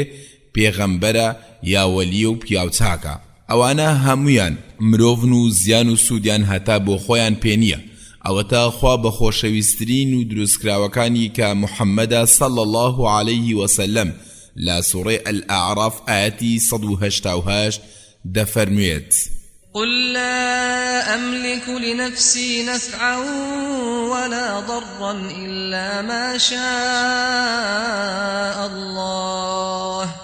أي محمد بڵێ من بۆ خودی خۆم نەسوودم بەدەستە نەزیان و ئەوەی دەچێتە ناو بازنی ئەو شیرکەوەش کردەوەی هەندێ لە نەفامانە لەسەر گۆڕی پێغەمبەر صلی الله عليه وسلم لە داواکردن و پاڕانەوە لێی یا ئەو کارانەی ئەنجام دەدرێت لەسەر گۆڕی حوسین یا ئەلبەدەوی یا ئەگەیلانی یا هیتر هەروەها سەردانیکردنی گۆڕستان بە مەبەستی نوێشکردن لەسەری کە ئەمەشیان بیدعەیە و لە ئیسلامدا نییە و جێی سەرسوڕمانە کە مسلمانێک دەچێتە لای گۆڕنشینێک کە دڵنیاشە لەوەی کە ئەوان لاشەی سڕ و بێئاگان کەچی داوایان لێ دەکەن کە نزاکانیان وەرام بدەنەوە و گیرا بکەن یا بەڵاکانی لەسەر لابەرێ و زۆر لەو مەزارگە و گۆڕانەی کە بە گەورە دەگیرێن و بینایان لەسەر دروست دەکرێ و کە زۆربیان خزمەتکار و مجێوریشی هەیە کە ئەو پەڕی تەقوا و خواپەرستی نیشان دەدەن کەچی زۆربەشیان گۆڕی ساختن و دەیانخەنە پاڵ پیاوچاکانەوە و بەهۆیانەوە خەڵکی بانگ دەکەن بۆ هاوبەشدانان بۆ خوددا کوڕێک دەناسم کە چوە سەرمەرقەدی شێخ عەبدولقادر گەیلانی و داوای لێکرد کە کوڕێکی پێ ببەخشێ خوای گەورەش دوو کوڕی پێبەخشی لە جیاتی سوپاسی خوای گەورە بکات لەسەر ئەو بەخشینە هەڵسا ناوی کوڕێکی نا عەبدولقادر و ناوی ئەویتریشی نا گەیلان چونکە دڵنیا بوو لەوەی شێخ عەبدولقادر گەیلانی ئەو دوو کوڕی پێداوە نەخوای گەورە پەنا بەخوا لەو شیرکە گەورە. خوێنەری بەڕێز ئەم تڕاکە بەکۆتا هات. گوێزێک دەپەرسن ژمارەی لاپەڕا 24 من بەو کەسانە دەڵێم کە داوا لە مردووان دەکەن ئایا ئەو مردوانەی ئێوە لە بەردەرگایان دەگرین و دەڵاڵێنەوە و ئومێد بە تکاکانیان دەخوازن ئایا کە خودای پەروەردگار لە سوڕەی ئەش-شوعەرا ئاەتی 26 دەفەرموێت قال لمن حوله ألا تستمعون ئایا ئەو بێگیانانە کە ئێوە داوایان لێ دەکەن ئایا دەتان بیسن یان ئایا دەتوانن سوودتان پێ بگێنن یان زیان نەخێر سوێن بەخوا نەدەبیستن و نەسوود دەگێنن و ئینجا چەندە جوانەکردەوەی ئەو منداڵە 13 ساڵەی کە لەگەڵ باوکی گەشتیان کرد بۆ هین وڵاتێکی گەورەیە و جۆرەها بتپەرستراوی تێدایە هەموو شتێک دەپەرستن لە ئاژەڵ و ڕووەک و بێجیان و مرۆڤ و ئەستێرە و هەسارەکان و تا دوایی ئەو منداڵە ڕۆژێک چووەیەک لە پەرستگایەکانیان و بینی خەڵکی گوێزێکی هیندی دەپەرستن و دوو چاو و لووتێک و دەمێکیان بۆ کردووە و گوڵاو و خواردن و خواردنەوەی پێشکەش دەکەن ئینجا بینی وا نوێژی بۆ دەکەن منداڵەکە وەستا تا خەڵکەکە چوونە کوڕنوش بەپەلە گوێزەکەی برد و ڕای کرد کە خەڵکەکە سەریان لە کوڕنوش بەرز کردەوە بینیان خواکەیان نەماوە کە ئاوریان داوە بینیان مناڵەکە خواکەیانی هەڵگرتووە و ڕادەکات هەموو نوێژەکانیان بڕی و بە دوای مناڵەکە ڕایان کرد کاتێ مناڵەکە زۆر دوورکەوتەوە لەسەر زەوی دانیشت و گوێزەکەی شکاند و ئاوەکەی خواردەوە و لەسەر زەوی فڕیدا کە بینیان خواکەیان شکاوە و بەیەک دەنگ هاواریان کرد و تێر و پڕیان لێدا پاشان بردیانە لای دادوەری شارەکە دادوەر وتی تۆ خوایەکەت شکاندووە مناڵەکەوتی نەخێر من تەنها گوێزێکم شکاندووە دادوەر وتی بەڵام ئەمە خوای ئەمانەیە مناڵەکەوتی ئەی دادوەر ئایا تۆ ڕۆژێ لە ڕۆژان گوێزی هیندی نەشکاندووە و نەت خواردووە دادوەری بەڵێ خواردوومە منداڵەکەوتی اینجا جوداوازی چییە دادوەر بێ دەنگ بوو سەرسام بوو سەرێکی گوێزپەرستەکانی کرد و وەرامێکی لێ دەویستن ئەوانی ژووتیان ئەم گوێزە دوو چاوی دەمێکی هەیە مناڵەکە هاواری کرد ئایا قسە دەکات وتیان نەخێر ئایا دەبیسێ وتیان نەخێر وتی ئەی چۆن دەیپەرستن هەروەکو خودای پەروەردگار لە سوڕی ئەلبەقەرە ئاەتی 258 دەفەرمێت فبهت الذي كفر والله لا يهدي القوم الظالمين بێباوەڕەکە بێبەڵگە و پاسا و مایەوە وەخوای گەورە ڕێنمایی گەلی ستەمکار ناکات داوار سەرنجێکی دا و ترسا لەوەی بە خراپە بەرنگاری مناڵەکە ببنە و ئازاری بدەن بۆیە بە منداڵەکەی وت وەک سزایەک بۆ ئەو کارەی کردە بڕیارماندا غەرامەت بکەین بە بڕی 150 ڕوپیا اینجا مناڵەکە بە ناچاری پارەکەی دا و بە سەرکەوتویش لە کێشتەکە دەرچوو ئەوەی کارەکان ئاڵۆسر دەکات ئەوەیە ئەوانەی پەیوەستن بە گۆڕنشینانەوە تەنها بە گەورەگرتنی مردووەکە و داواکردنی پێویستیەکانی نەوەستاون بەڵکو پارە و پوڵیش خەرج دەکەن لە جوانکردن و بەرزکردنەوەی خان و لەسەر دروستکردنی خوێنەری بەڕێز ئەم تڕاکە بە کۆتا هات گومەت و مەزارگە دروستکراوەکانیش دەبنە دوو بەش ژمارەی لاپەڕا 26 یەکەمیان ئەو گومەتانەیە کە لە گۆڕستانی گشتی موسڵمانان دروست دەکرێن و وەک گومەتێکی بەرز و سەرکەش لە نێو گۆڕەکانی تر دەردەکەون دووەمیان ئەوانن کە لە ناو مزگەوتەکان دروست دەکرێن یا مزگەوتی لەسەر دروست دەکرێت اینجا لە ڕووگەی مزگەوتەکە یا پشت ڕووگە یان لێچە لە تەنیشتەکانی دروست دەکرێن لەم بارەوە پێغەمبەر صلی الله عليه وسلم هۆشداری داوین کە دەفەرمێ خدا نەفرەتی کردووە لەگەلێک کە گۆڕی پێغەمبەرانیان دەکردە مزگەوت ئەم هۆشداریە بۆ مسلمانانە و گۆڕی پێغەمبەر صلی الله عليه وسلم و هەموو گۆڕێکی تریش دەگرێتەوە کە نابێ بکرێنە مزگەوت پێشەوە عەلی ڕەزای خوای لێبێت بە ئەبیل هەیاجی دەڵێ با ڕەوانەت بکەم بۆ کارێک کە کاتی خۆی پێغەمبەر صلی الله عليه وسلم منی بۆ هەمان کار ناردبوو کە هەرچی بت و پەیکەرێک هەیە ورد و خاشی بکە و هەرچی گۆڕێکی بەرزتر هەیە لە زەوی بیڕوخێنە هەروە پێغەمبەر صلی الله عليه وسلم جڵە و گیری دەکرد لەوەی کە گۆڕ هەڵبندرێ و چیمەنتۆ و کاشی بکرێت یا لەسەری دانیشی یا بینایی لەسەر دروست بکرێت یا لەسەری شت بنووسرێت و نەفرەتی کردووە لەوانەی مزگەوتی لەسەر دروست دەکەن مێژووی دێرینی ئیسلام گەواهی دەرە لەسەر ئەوەی کە لە سەردەمی هاوڵان و شوێنکەوتوان و شوێنکەوتوانی شوێنکەوتوانیش هیچ شتێک لەم شیرکانەی باسم کردن لە وڵاتانی ئیسلامی ئەنجام نەدراوە و نەبووە نە لەسەر گۆڕی پێغەمبەر صلی الله عليه وسلم و نە لەسەر گۆڕی تر ڕاستی ئەم ڕۆی بە ئازار ژمارەی لاپەڕا 27 بە هەر بە خێرایی سەیرێکی ئەم ڕۆی پڕ لە ئازار بکەین لە میسر مەزارگەی وەلیەکان لە هەموو شار و گوندەکانی میسر بڵاوە کە 6000 مەزارگەیە ئەو مەزارگانە بنکەی ئاهەنگجێڕانی مەولودەکانە لەلایەن موریدان و ئارەزومەندان باڵکو زۆر ئەستەنگە بە درێژایی ساڵ ڕۆژێک بدۆزیدەوە کە یادی لە دایکبوونی وەلیەک نەکرێتەوە لە شوێنە جیاجیەکانی میسر و هەر گوندێک مەزارگەی تێدا نەبێ بە ناپیرۆز و بێفەڕ دەشمێردرێ اینجا لە میسر مەزارگەی گەورە و بچووک هەیە و چەندە مەزارگەکە گەورەتر و فراوانتر بێ و خاوەنەکەی ناوبانجی زیاتر بێت ئەوە پلە و پای لە لای خەڵکی زیاتر دەبێت و میوانانیشی زیاتر دەبن لا مەزارگە گەورەکانی قاهیرە مەزارگەی حوسێن، خاتو زەینەب، خاتو عایشە، خاتو سەکینە، خاتو نەفیسە، پێشەوە شافعی، ئەلەیث بن سعد، ئەلبەدەوی، تەنطاوی، دسوقی لە ناوچەی دسوقی، شاذلی لە گوندی حەمیثڕا و گۆڕێکی تری هەڵبەستراو بۆ حوسێنی کوڕی عەلی کە خەڵکی حەجی بۆ لا دەکەن و قوربانی و نەزری بۆ دەکەن، بە دەوریدا دەسوڕێنە و داوای شیفا و جێبەجێکردنی پێویستیەکانی لێ دەکەن و هانایان بۆ دەبەن لە کاتی تەنگانەدا. هەروەها مەزارگەی ئەلبەدەوی کاتی دیاریکرا و بۆ تەرخان کراوە لە ساڵ کە زۆر لە حەجکردن بۆ کەعبە دەچێ و لە خەڵکی لە دەرەوە ناوەی وڵات دێنە سەردانی لە سوننە و لە شیعە. هەروەها جەلالەدین ڕۆمی کە لە سەرگۆڕەکەی و مەزارگەی نووسراوە بۆ هەر سێ ئاین دەگونجێ و دەشێ، واتە بۆ مسلمانەکان و جوولەکە و گاورەکان. ئەم بتە ناوی جەمسەری هەرە مەزنە القطب الأعظمی لێنراوە. لە شام توێژەرە باوەڕپێکراوەکان دەڵێن تەنها لە دیمەشق 194 مەزارگە هەیە کە 44یان لە هەمیان بەناوبانگترن و 27 مەزارگەیان دەخرێنە پاڵ هاوڵانی پێغەمبەر صلی الله عليه وسلم.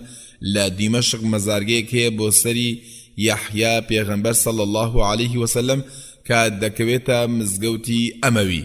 لا تەنیش مزگەوتەکەش گۆڕێکێ بۆ سڵاحەددینی ئەیوبی و عیمادەددینی زەنجی لەگەڵ چەند گۆڕێکی تر کە سەردانی دەکرێ و تکا و پاڕانەوەیان لێ دەکرێ.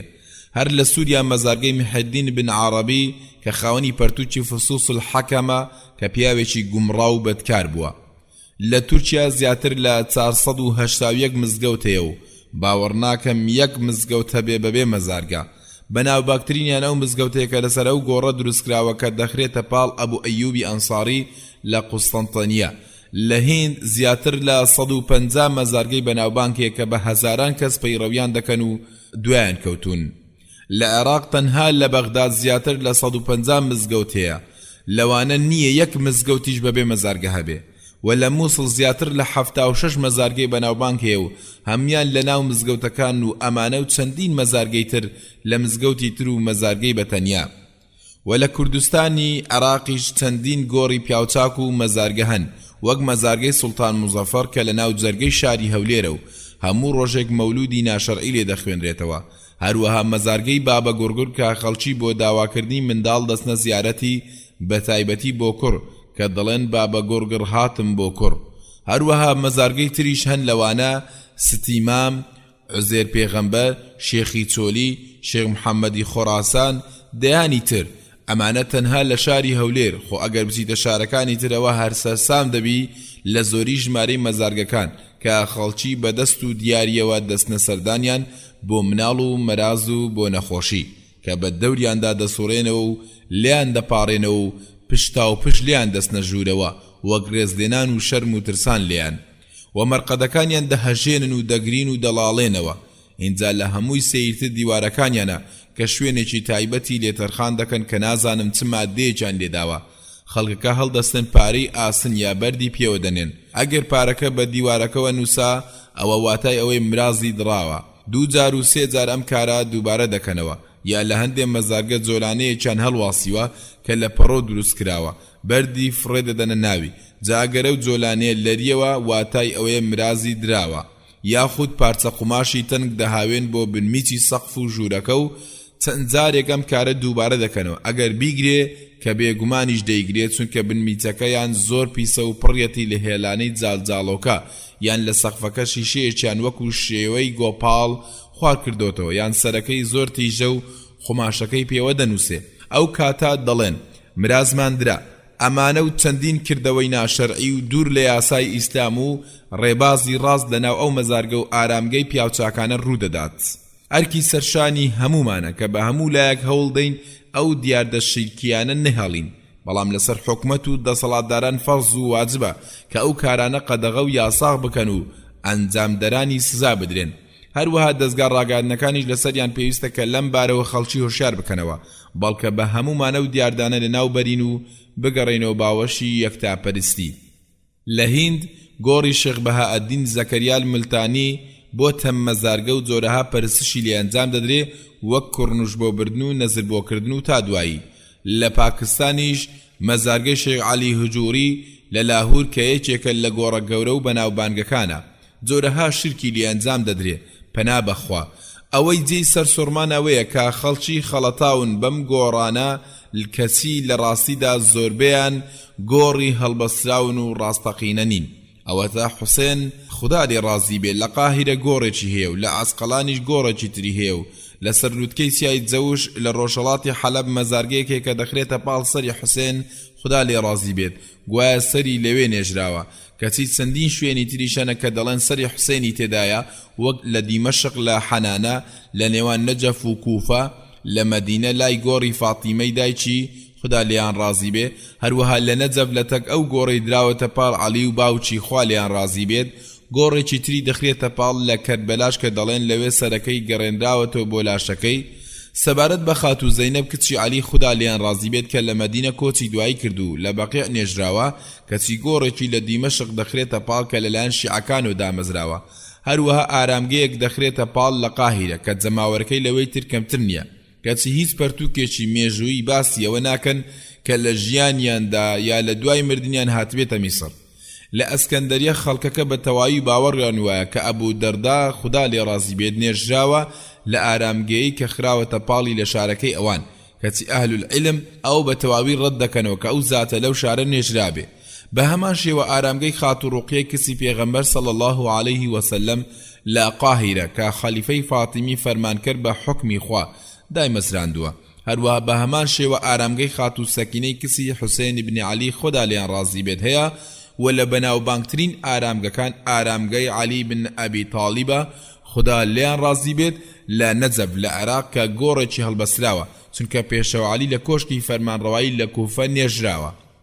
و لە بەسڕە گۆڕی عەبدوڕەحمان بن عەوف خوددا لێ ڕازی بێت هەیە و وێڕای ئەوەی کە لە مەدینە کۆچی دوایی کردووە لە بەقیعیش نێژراوە و لە حەلەب ئارامگەی جابر بن عەبدوڵڵاه خوددا لێ ڕازی بێ هەیە لەگەڵ ئەوەی کە لە مەدینە کۆچی دوای کردووە و لە شام خەڵکی گۆڕێک دەخەنە پاڵ کەلتوم و ڕوقیە هەردوو کچی پێغەمبەر صلی الله عليه وسلم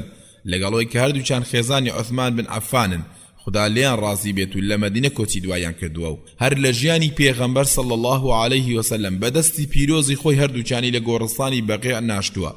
هەروەها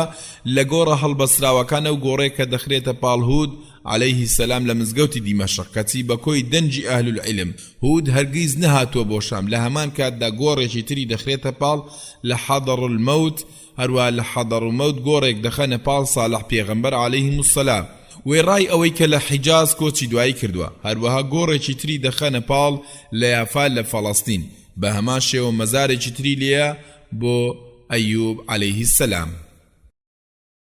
خوێنەری بەڕێز ئەم تڕاکە بە کۆتا هات پلە و پایە و شوێنی شێخ بەرەکات ژمارەیە پەڕاستی و یەک سەیکە چۆن شەیتان یاری بە مێشکی خەڵک دەکات هەتا وای لێکردن لە پەرستنی خودای زەوی و ئاسمانەکان لایانیدا بەرەو گەورەگرتنی مردووان بەڵکو بە گەورەگرتنی خاک و خۆڵ و ئێسک و پرووس هەندێک جارە و جۆرە بابەتانە بە درۆیەک دروست دەبێت کە هەڵدەبەسرێت لەسەر گۆڕێکی خەیاڵی وایە سوودی هەیە بۆ هەر کەسێک کە سەردانی بکات و تکاکارە بۆ ئەوانەی کە داوایان لێ دەکەن هەتا وای لێ دێت باس و خواست و کەڕامەت و پیرۆزی و پلە و پایی لەناو خەڵکی بڵاو دەبێتەوە و دەبێتە ڕاستەقینە ئەو کات شێوەکانی هاوبەشدانان لەبێوە سەر هەڵدەدا لە سوڕانەوە بە دەوریدا و پارانەوە لێی وەکو چۆن ڕۆژانە لە زۆربەی چاکەکان ڕوودەدات بەبێت جوداوازی لە نێوان گۆڕی ڕاستەقینە و هەڵبەستراو ئەوانە چیرۆکێکیان هێناماوە یاد کە یەکێ دەربارەی شێخ بەرەکات بۆی جەڕامەوە ئەم چیرۆکە لە نێوان دوو گەنج ڕوویداوە کە ناویان عادل و سەعیدە کە هەردووچیان لە کۆلیژ دەرچوون و بوونێتە مامۆستا لە گوندێک کە ئەو گوندە دیاردەکانی بە گەورەگرتنی گۆڕ و نەزرکردن بۆیان و خۆ خەڵەتاندن و خەڵک فریودانی تێدا زۆر بڵاوە عادل و سەعید لەناو پاسدا قسە و باسییان ئاڵ و گۆڕ دەکرد لەو کاتدا لە ڕێگەی چوونە قوتابخانە بوون لە ناکاو سوالکەرێکی نیمچە شێت سواری پاسەکە بوو کە لەبەر گەورەی و پیری دەلەنجی و دەلەرزی و لیکاوەکانی بەسەر دەستە چڵکن و پیسەکەی دەسڕیەوە اینجا هەڕەشە و گۆڕەشەی زۆری لەسەر نشینیانی پاسەکە کرد و دەیوێت نزاتان لێ دەکەم کە ئەو پاسە لە ناوەندی ڕێگاکە هەمووتان وەرگەڕێنێ وەوای هەڵبەست کە نزاکانی گیرا لە لای خوددا لێرەدا وا دەردەکەوێت کە سەعید لە خێزانێکی وا پەروەردە بووە کە کەرامەت و وەلی و شتی لەم بابەتە زۆر کاریگەری هەیە لەسەریان لە پاڵ و نوشتە و نزا و دوعا بۆیە ترسا و شڵەژا و بە عادڵی وت هەندێ پارەی بدێ نەبادا بەڕاستی وەرگەڕین چونکە ئەو سوالکەرە عەبدولکەریم شەتەیە لە دەروێشە مبارەک و پیرۆزەکانی نزاکانی جیرایە. بەڵام عادل بەسەر سامیوتی بەڵێ ئەهلی سوننە و جەماعەت باوەڕیان بە کەرامەت هەیە، بەڵام بۆ پیاوچاک و تەقواداران و ئەوانەی بەنهێنی خواپەرستی و کاری خێری ئەنجام دەدەن، نەک وەکوانەی کە بەهۆی ئاینیانەوە نان پەیدا دەکەن و بازرگانی پێدەکەن. لەو کاتا سعید هاواری کرد وا مەڵێ، چونکە گەورە و بچووک باز لەو موعجیزاتانە دەکەن کە لە سەردەستی ئەوەوە ڕوویداوە. و پاشکەمێکی دی دەیبینی کە پیادەی بە پێشیمان دەکەوێت و لە گوندەکەی تر چاوەڕوانمان دەکات. بەڵێ کەرامەت، ئایا تۆ کەرامەت بە درۆ دەخەیتەوە؟ عادل نەخێر، من بە شێوەیەکی ڕەها کەرامەت بە درۆ ناخەمەوە، چونکە خوای گەورە دەسەڵاتدارە کە ڕێز لە هەر کێ بنێ. بەڵام نەک ئەو کەرامەتە ببێتە خواردن و خواردنەوە، بمان خاتە بازنەی شیرک و ئەو جۆرە بەندە و مردوانە بکەینە هاوبەش بۆ خودای گەورە، بێگەرد لەو کار و بارانەی کە تەنها خۆی دەسەڵاتی لەسەر هەیە، وەک کار و باری دروستکردن و فەرمانکردن و هەڵسوڕانی گردون، هەتا وای لێدێت لیان بترسین و خۆمان لە تووڕەیان بپارێزین. سعید واتا تۆ باوەڕ ناکەیت کە شێخ ئەحمەد ئەبوو سرود لە عەرەفاتەوە هاتۆتە ئەستەنبوڵ و کوبەی سوورکراوەی لە لای کەس و کاری خواردو و هەر بەو شەوەش گەڕاوەتەوە عەرەفات؟ عادڵ کوڕە سعید خدا هۆش و بیریت فەردار بکات، ئایا تۆ لە کۆڵیش هەر ئەمە فێر بوویت؟ سعیدی سان دەستمان کردو بە شێوازی گاڵتە پێکردن. عادڵ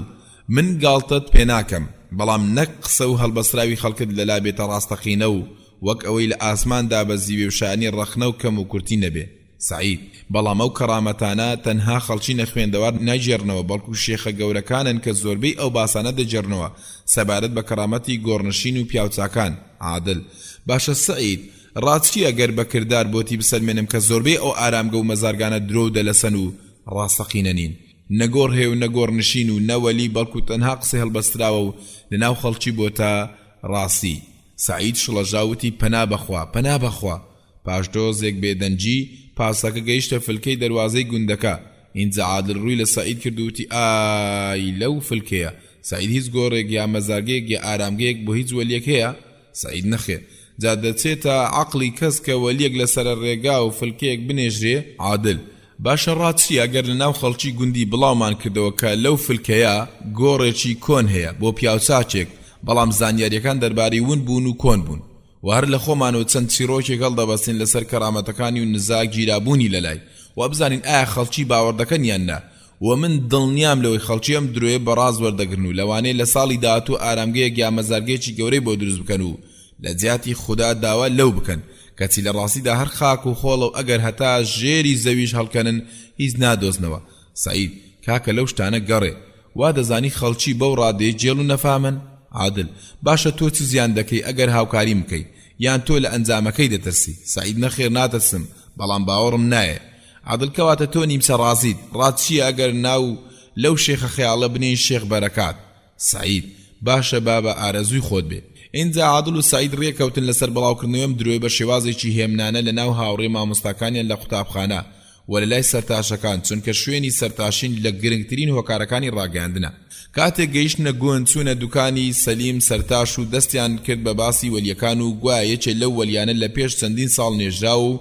پلە و پایی تایبەتی خۆی هەیە لە لای خوای گەورە، وێڕای ئەوەی کە ئەوانەی پەنای دەبەنە بەر داوای لێ دەکەن بە ژمارە کەمن. سەرتاشەکە لە شوێنی گۆڕەکە پرسی عادل وتی لە فلکەکەی دەروازەی گوندە. سەرتاشتی سوپاس بۆ خوا کە ڕێزداری کردین بەبوونی وەلیەک لە گوندەکەمان. من لە مێژە ئومێد بە شتێکی وا دەخوازم. کەی ڕاستە لە گوندەکانی تەنیشتمان ئەلجەدیدە و ئوملکەوسا دەیان پیاوچاکیان هەیە، ئێمەش تەنانەت یەک مەزارگەشمان نەبێ. عادل وتی شێخ بەرەکات ئەی حاجی سەلیم لە گەورە پیاوچاکەکان بووە و پلە و پایی خۆی هەبووە لە لای بابل عالی. سەرتاش هاواری کرد کەواتە تۆ ئەو هەموو زانیاریانە دەزانی سەبارەت بە شێخ بەرەکات؟ خدا یادی پیرۆز کات. پاشان بێدەنگ بوو. اینجا هەواڵەکە بە خێراییەکی زۆر لە ناو گوند بڵاو بیەوە. خەڵکی بەهۆی زۆر باسکردنی وایان لێ هاتبووی لە خەو دەیان بینی. اینجا لە کۆڕ و کۆبنەکان باسی باڵای بەرز و ئەمامە گەورەکەی و کەرامەتە لە ژمارە ناتوەکانیان دەکردو و باسێوان دەکرد کە چۆن لە کاتی بانگدان مایکروفۆنەکە بەخۆی بۆی دایدەبەزی و وا لەگەڵ چەندین قسەی هەڵبەستراوی تر. اینجا مامۆستاکانی قوتابخانە یەکەو لە ڕاستە خۆی باسی ئەم شێخەیان دەکرد. کاتێک قسە و باز لەسەر و شێخە لە تام دەرچوو، مامۆستا سعید هاواری کرد ئەی خاوەن عەقڵ و هۆشینە، واز بێنن لەو هەڵبەسترا و خەیاڵانە. مامۆستاکان بەیەک دەنگوتیان هەڵبەسترا و خەیاڵ مەبەستەوە کە شێخ بەرەکات بوونی نییە؟ سعید وتی بێگومان بوونی نییە و گۆڕەکەی ڕاستەقینە نییە و تەنها درۆ هەڵبەسترا و فلکەکەش تەنها خاک و خۆڵە و نەشێق نەوەلی نە ئارامگە هیچی لێ نییە. مامۆستاکان تووڕە بوون ئەوە چی دەڵێ پیاو چۆن دەوێری ئەو جۆرە قسانە لەسەر شێخ بەرەکات بکەیت؟ شێخ بەرەکات ئەو کەسەیە کە سەرچاوەی ڕۆژاوایی لەسەر دەستی ئەو هەڵقوڵاوە، ئەو وای کردووە. سعید لە زۆری هاتوو هاواری مامۆستاکان زۆر شڵەژاوتی هۆشتان مەدەنە دەست خەڵکی ئێوە ڕۆشنبیر و خوێندەوارن. نابێ هەر کەسێک گۆڕێک یا ئارامگەیەکتان بۆ باز بکات یاخود لە خەوا شەیتان یاری بەهۆشتان بکات. ئێوە باوەڕ بکەن لەو کاتدا بەڕێوەبەری قوتابخانەهاتە ناو باسکەوتی بەڵام سیفاتەکانی شێخ هەیە و تەواوە.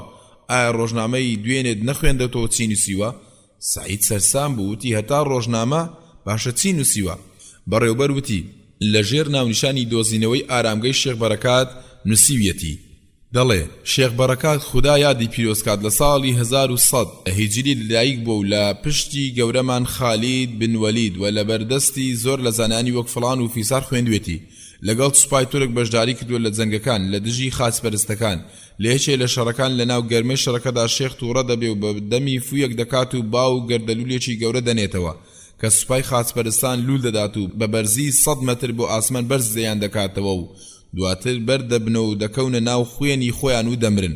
سعیدی ماشا ئەڵڵا ئەو ڕۆژنامەنووسە ئەو هەموو زانیاریە تەواوانەی لەسەر شێخ بەرەکات لەکوێنەوە؟ بەڕێوەبەر وتی ئەمانە ڕاستین، وا دەزانی لە ماڵی باوکیە ناویەتی ئەمە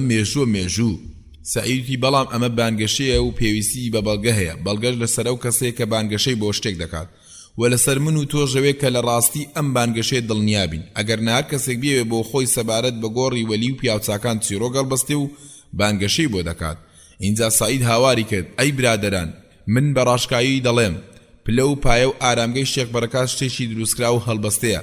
من و مامۆستا عادل دامان هێناوە تاوەکو ڕادەی ساویلکەی خەڵک بسەلمێنین. ئەوەش مامۆستا عادل لەلاتانە ئەگەر دەتانێت لێی بپرسن. ئەوانش ڕویان کردە عادل و مامۆستا عادلی ژوەک تۆ پیاوێکە حەزی لە گاڵتەیە و لە هەموو کێشێکیش داوای بەڵگە دەکات و زۆریش ڕقی لە پیاوچاکانە. تۆ عادل هەچی بڵێن ئێمە هەر باوەڕمان بە شێخ بەرەکاتەیە. خوا یادی پیرۆز کات لە سەردەمی باب و باپیرانمان هەبوو خۆی دنیاش لە وەلی و پیاوچاکان و مەزەرگەکانیان خاڵی نییە. پەنا بەخوا لە گمڕابوون. ئینجا عادل و سعید بێدەنگ بوون و زەنگی چوونە ژرۆ لێیدا و هەر کەسە و چوونە پۆلەکانیان. بەڵام مامۆستا سعید لەوەی بینی تەواو شڵەژا بوو لەگەڵ خۆی قسەی دەکرد. شێخ بەرەکات کەرامات ئایا ڕاستە یا ناڕاستە؟ ئایا دەشێ ئەوانە هەموو لە هەڵەدا بن؟ دەشێ ڕۆژنامە درۆ بکات؟ سەیرە خۆ دەڵێن دوێنێ هەموو شێخەکان لە فلکەکە کۆ بوونەتەوە و ئاهەنگیان بۆ شێخ بەرەکات جێراوە. بەڵام چیرۆکی شێخ بەرەکات و مامۆستا عادل داهێناوە. ئایا دەگونجێ ئەوانە هەمویان تێکسوو بن؟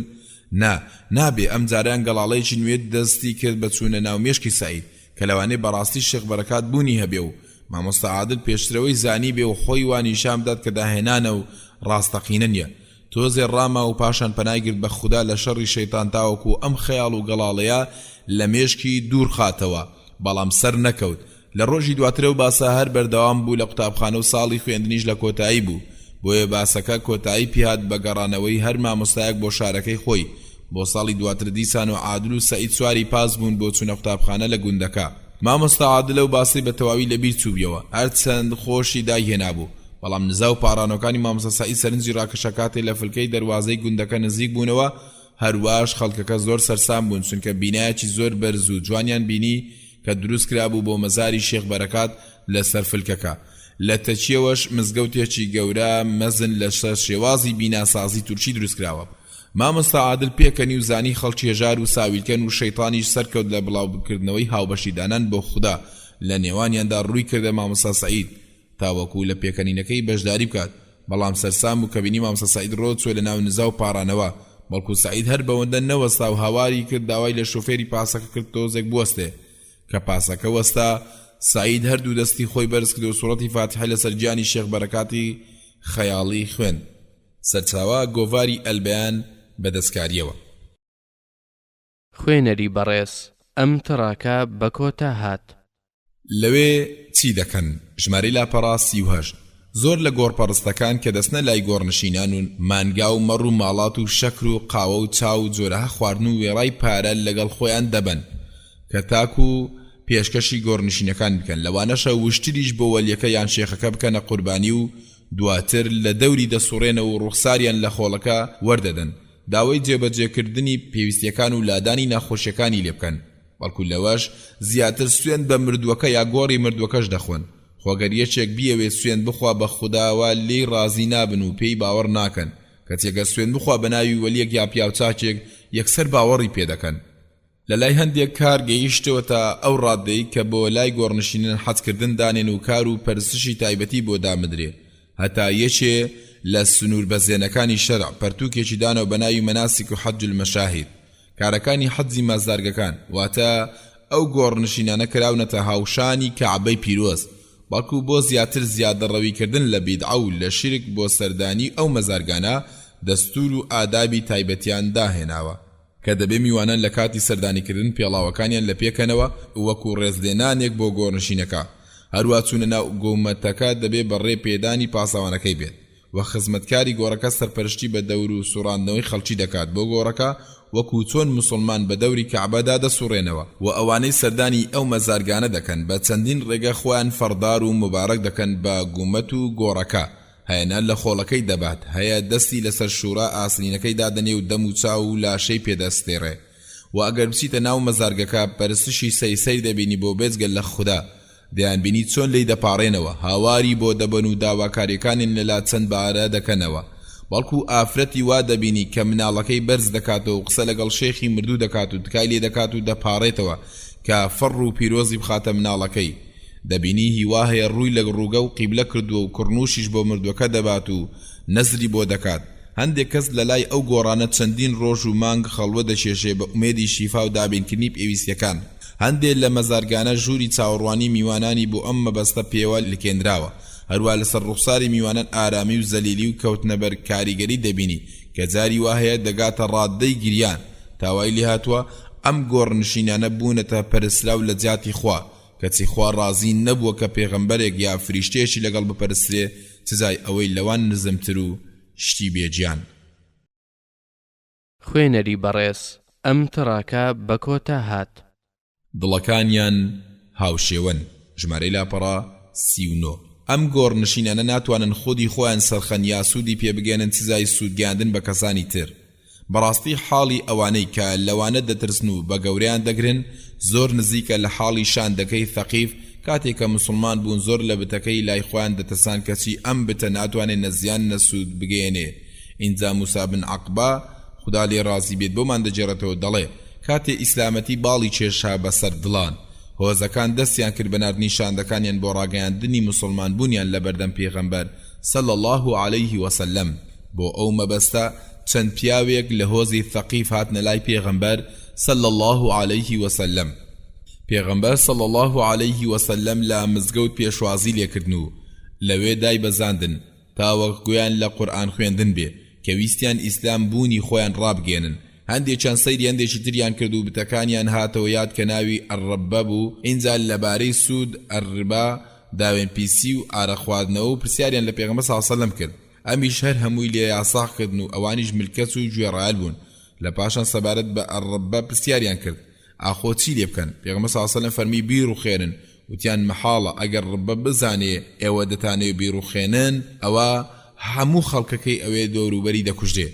ئینجا عومەر خدا لێ ڕازی بێوتی هەی ماڵ و هێرانینە ئێوە چەندە نەفام و نەزانن ئەڕەبە تەنها بەردێکە وتیان ئێمە نەهاتووینەتە لای تۆ ئەی کوڕی خەتاب لە پاشان وتیان ئەی نێردراوی خوددا تۆ خۆت سەرپەرشتی ڕوخانی بکە چونکە ئێمە هەرگیز نایڕوخێنین بۆیە پێغەمبەر صلی الله عليه وسلم فەرمووی کەسانێکتان بۆ دەنێرم کە ئەرچی ڕوخاندنی بگرن ئەسۆ اینجا دەستوریان خواستا بگەڕێنەوە ناو کەس و کاریان و بانجیان کردن بۆ ئیسلام و هەموو مسلمان بوون و چەند ڕۆژێک مانەوە لە ناو دڵیشیان ترسیان هەبوو لە بتەکە تا خالید بن الولید و المغیرە بن الشعبە لەگەڵ چەند هاوڵی تر هاتن بۆ لای بتەکە لەو کاتدا هەرچی مناڵ و پیا و ژن هەبوون لەوێ کۆبووبنەوە دەلەرزین و دڵنیا بوون لەوەی کە ناڕوخێ و ئەو کەسەش دەکوژرێ کە دەستی بۆ دەبات مغیرە تەورداسێکی دەستدایە و بە هاوڵانی وت ئێستا کارێک دەکەم کە بە هۆزی ثەقیف پێ بکەنن چوو تەورێکی لە بتەکەدا خۆی کەوتاندە سەر زەوی و قاچی هەڵدەپەڕان خەڵکی هاواریان کرد و وایان دەزانی بتەکە کوشتێتی ئینجا ڕویان کردە خالید و ئەوانەی لەگەڵی دابوون دەی ئەوەی دەیەوێ باڵی نزیک بێتەوە کاتێ مغیرە دڵخۆشیوانی بینی بە سەرکەوتنی بتەکە هەڵسایەوە گوتی سوێن بەخوا ئەی هۆزی ثەقیف ئەمە گاڵتە بوو کردم ئەو بتە تەنها بەردە و بێجانە کەوایە ئاینی خوا وەرگرن و بپەرستن پاشان لە بتەکەی داوشکاندی ئینجا هاوڵان بەرز بوونەوە سەری بەرد ڕوخاندنیان ئەمڕۆژ ئەگەر یەکتاپەرستێک بێت و هەموو ئەو گۆڕ و مەزارگانە بەسەر خاوەنەکەی بڕوخێنێ ئەوە بەدڵنیاییەوە ئەو خۆڵ و بەردانە ناتوانن هەتا تۆڵەی خۆیانی لێ بکەنەوە. خوێنەری بەڕێز ئەم تڕاکە بە کۆتا هات. چۆن هاوبەشیدانان سەری هەڵدا. ژمارەی لاپەڕا چل. ئەگەر ڕامێنی لە چۆنیەتی سەرهەڵدانی شرک لەسەر ڕووی زەوی دەبینی بەهۆی زیادەڕەوی بوو لە بە گەورەگرتنی پیاوچاکان و بەرزکردنەوەیان زیاد لە پلەپایی خۆیان. ئەوەتە گەلی نوح عەلەیهی سەلام یەکتاپەرست بوون و بەتەنیا خودایان دەپەرست و ئەو کاتە لەسەر ڕووی زەوی هیچ جۆرە هاوبەشیدانانێک لە ئارادا نەبوو.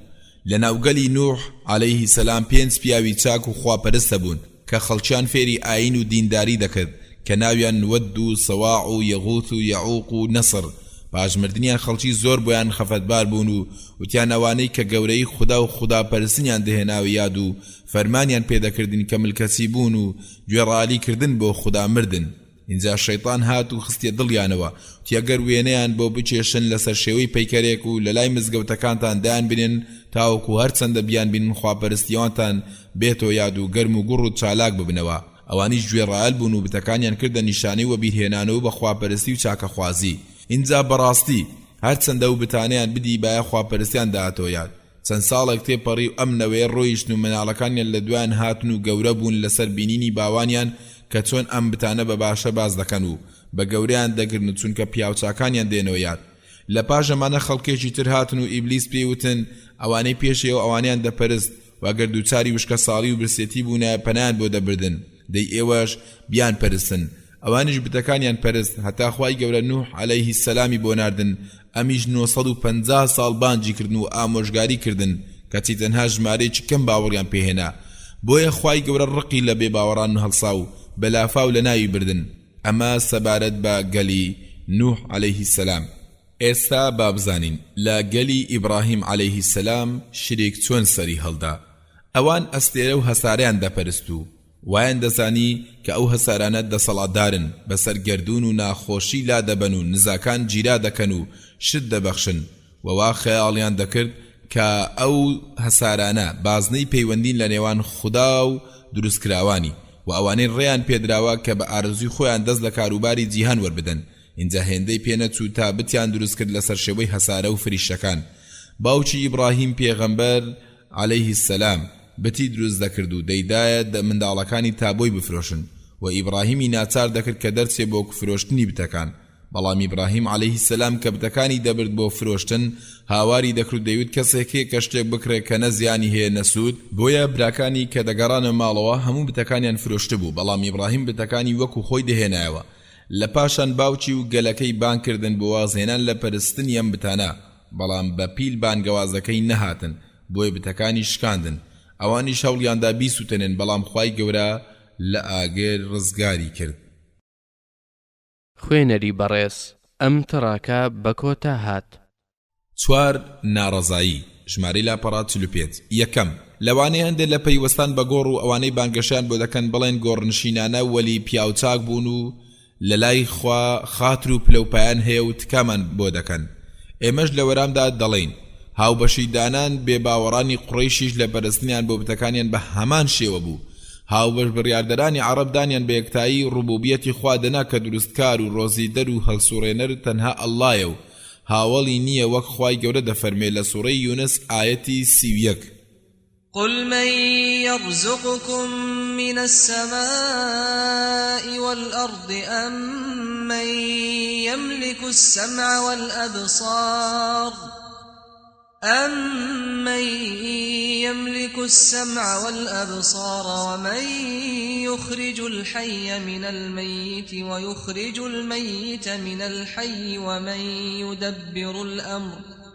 فَسَيَقُولُونَ اللَّهُ فَقُلْ أَفَلَا تَتَّقُونَ. واتا محمد بڵێ چێ لە ئاسمان و لە زەوی زۆڕۆزیتاندا چێ خاوەنی گوێ و چاوەکان و دڵەکانە چێ زیندوو لە مردوو دێنێتە دەرو مردووش لە زیندوو وچێ هەموو کاروبارێک گەڵدەسوڕێنێ کاتە کە لە وەرامدا دەڵێن ئەڵڵا تۆش بڵێ دەی کاتی ئەوە نەهاتووە کە بترسن و خۆتان بپارێزن لەگەڵ ئەم دانپیانانەشیان کەچی پێغەمبەر صلی الله عليه وسلم لە دژیان جەنگاوە و خوێن و ماڵیانی حەڵال کردوون و چونکە ئەوان هەموو جۆرە پەرستشێشیان تەنها بۆ ئەڵڵا ئەنجام نەدەدا و ئاەت و فەرمودەکان هۆشداریان داوە لە پەرستنی بێجگەل لەخوا و ڕوونیان کردوتەوە کە هاوبەشیدانان بۆ خوددا بریتیە لەوەی بەندەیەشی تری لەگەڵ بپەرستی جاچ بت یان بەرد یا پێغەمبەر یا وەلی یا گۆڕێک بێت بەڵێ هاوبەشیدانان ئەوەیە کە کارێک ئەنجام بدەی بۆ بێجگەل لە خوددا کە لە بنەڕەتدا تایبەتە بۆ خوا جاوشتە یا کەسە چ ناوێ بنێن بتیا هەر ناوێکی تر وەکو وەلی یا گۆڕ یا مەزارگە خۆگەر ئەمڕۆ کۆمەڵێکی نوێ سەر هەڵدا و بڵێت کە خوددا هاوسەر و کوڕی هەیە ئەو کاتە وەکو گاور و حکمی لەسەر دەدەن ئەو ئاەتانەی کە لەسەر گاوراندا بەزیوە لەسەر و کۆمەڵە جێبەجێ دەکەن هەرچەندە ناویشان لە خۆ نەنابێ گاور چونکە یەک حکمیانەیە کەواتە هەمان حکم بۆ گۆڕپەرستانی ئەمڕۆشە دووەم هەندێک لە پەیوەستداران بە گۆڕ لەوانەی ناڕزایی دەردەبڕن ڕەنگە بڵێن ئێمە خۆمان لە گۆڕنشینان نزیک دەکەین و بەمەبەستی داواکردنی تکالیان بۆ ڕۆژی قیامەت چ وەلی بێت چ پیاو چاک بێت چونکە ئەو مردوانە لە ژیاندا پیاوی چاک بوون و بە ڕۆژ بە ڕۆژوو بوون لە کاتی بەرەبیانیش لە ترسی خوددا گریاون کەواتە لە لای خوددا خاتر و ڕێزیان هەیە بۆیە ئێمەش داوایان لێ دەکەین کە لە لای خوا تکامان بۆ بکەن لە وەرامياندا دەڵێن ماڵ وێرانینە بەرەو پیلی بانگەوازی خوددا وەرن و باوەڕی پێبێنن چونکە خودای گەورە و جۆرە کردارانە بە شرک دادنێ کە بەو شێوەیەکێ بەتکاکار لە لای خوای گەورە کە لە سوورەی یونس ئاەتی 18 دەفەرموێت ويعبدون من دون الله ما لا يضرهم ولا ينفعهم ويقولون هؤلاء شفعاؤنا عند الله قل أتنبئون الله بما لا يعلم في السماوات ولا في الأرض سبحانه وتعالى عما يشركون واتا ئەوانی بێجگەل لە خوددا شتانێک دەپەرستن کە نە زیانیان پێدەگەین و نەسوود دەڵێن ئەوانە تکاکاری ئێمن لە لای خودای تۆش بڵێ ئایا ئێوە هەواڵی کەسانێکی وا بە خوددا ڕادەگەێنن کە نازانی چی لە ئاسمانەکان و زەوی هەیە پاک و بێگەردی و بەرزی بۆ خوددا لەو هاوبەشەی بۆی بڕیار دەدەن ئێمەش دەڵێن ئێمە لەگەڵ ئێوە باوەڕمانێناوە کە خوددا تکا شەفاعەتی داوەتە پێغەمبەران و وەلیان ئەوانەی نزیکترین کەسن لە خوددا بەڵام خوای گەورە قەدەغی کردوون کە داوا و نزان لێ بکەین بەڵێ وەلی و پێغەمبەران و شەهیدان لەلایەن خوددا تکایان گیرایە بەڵام بەدەستیان نییە کە هەر کاتێ بۆ کێ بیانەوێت تکا بکەن و ئەوەشی دەیان نەیانەوێ پشتی تێ بکەن نەخێر تکان ناکەن تا ئەو کاتەی خوددا ڕێگەیان دەدات و ڕازی دەبێت لە تکا بۆ کراو سێەم هەندێکی تریان لەوانەیە بڵێن زۆر لە مسلمانان لە کۆنەوە تا ئێستا بینا لەسەر گۆڕ دروست دەکەن و گومەت و شورای بۆ دەکەن داوایان لێ دەکەن جا ئایا ئەو ئومەتە هەر هەمووی لەسەر هەڵە و بەتاڵە و ئێوەش لەسەر حەقن لە وەرامدا دەڵێن زۆربەی ئەو گۆڕانە هەڵبەسرا و درۆنە و بە درۆ دەدرێنە پاڵ کەسانێک وەک پێشتر باسمان کرد بینا دروستکردن لەسەر گۆڕ و داواکردن لێی لە بیدعە ڕەت کراوەکانە وەک پێغەمبەر صلی الله عليه وسلم دەفەرمێ نەفرەتی خوددا لە گاور و جوولەکە بێت کە گۆڕی پێغەمبەرانیان کردە مزگەوت متفقون عليه سوارەم لێرەدا گومانێکەیە کە لەوانەیە شەیطان بیخاتە دڵی هەندێک کەس کە لەبەرچی گۆڕی پێغەمبەر صلی الله عليه وسلم بەبێ جوداوازی ڕاولۆچون لەناو مزگەوتی نەبەویدایە ئەگەر ئەو کارە یاساغ بووایە ئەوە پێغەمبەر صلی الله عليه وسلم لەوێ نەدەنێژرا هەروابوونی گومەت لەسەر گۆڕی پێغەمبەر صلی الله عليه وسلم دەکەنە بەڵگە و پاساو بۆ کردارەکانیان لە وەرامياندا دەڵێن پێغەمبەر صلی الله عليه وسلم لەو شوێنە نێژراوە کە لێی و کۆچی دوایی کردووە و پێغەمبەران لەکوێ بمرن لەوێ دەنێژرێن بۆیە پێغەمبەر صلی الله عليه وسلم لە ژووری عایشە خدا لێ ڕازی بێت نێژراوە و لە مزگەوت نەنێژراوە ئەمە یەکەمیان اینجا هاوڵان خدا لێیان ڕازی بێت لە ژووری عایشە ناشتیان تاوەکو لە پاش کۆچی پێغەمبەر صلی الله عليه وسلم کەس نەتوانێت گۆڕەکەی بکاتە مزگەوت وەک چۆن خات و عایشە خدا لێ ڕازی بێت دەفەرمێ پێغەمبەر صلی الله عليه وسلم لە نەخۆشیەکەی کە بەهۆیەوە کۆچی دوایی کرد فەرمووی نەفرەتی خوددا لە جوولەکە و گاور کە گۆڕی پێغەمبەرانیان کردە مزگەوت جا عایشە وتی ئەگەر لەبەر ئەو فەرمودەیە نەبایە و لە ترسیەوەی نەوەک گۆڕەکەی بکرێتە مزگەوت ئەوە گۆڕەکەیمان هەڵدەنا و دەرمان دەخست متفقون عليه بەڵێ یەکەم پێغەمبەر صلی الله عليه وسلم لە ژووری عایشە نێزراوە و ئەو ژوورە نووساوە بەلایەنی ڕۆژهەڵاتی مزگەوت. ساڵ هات و چوو ژمارەی خەڵکی زیادی کرد و هاوڵانیش لە هەموو لایەک مزگەوتەکان فراوان کرد، تەنها لە لای گۆڕی پێغەمبەر صلی الله عليه وسلم نەبێ،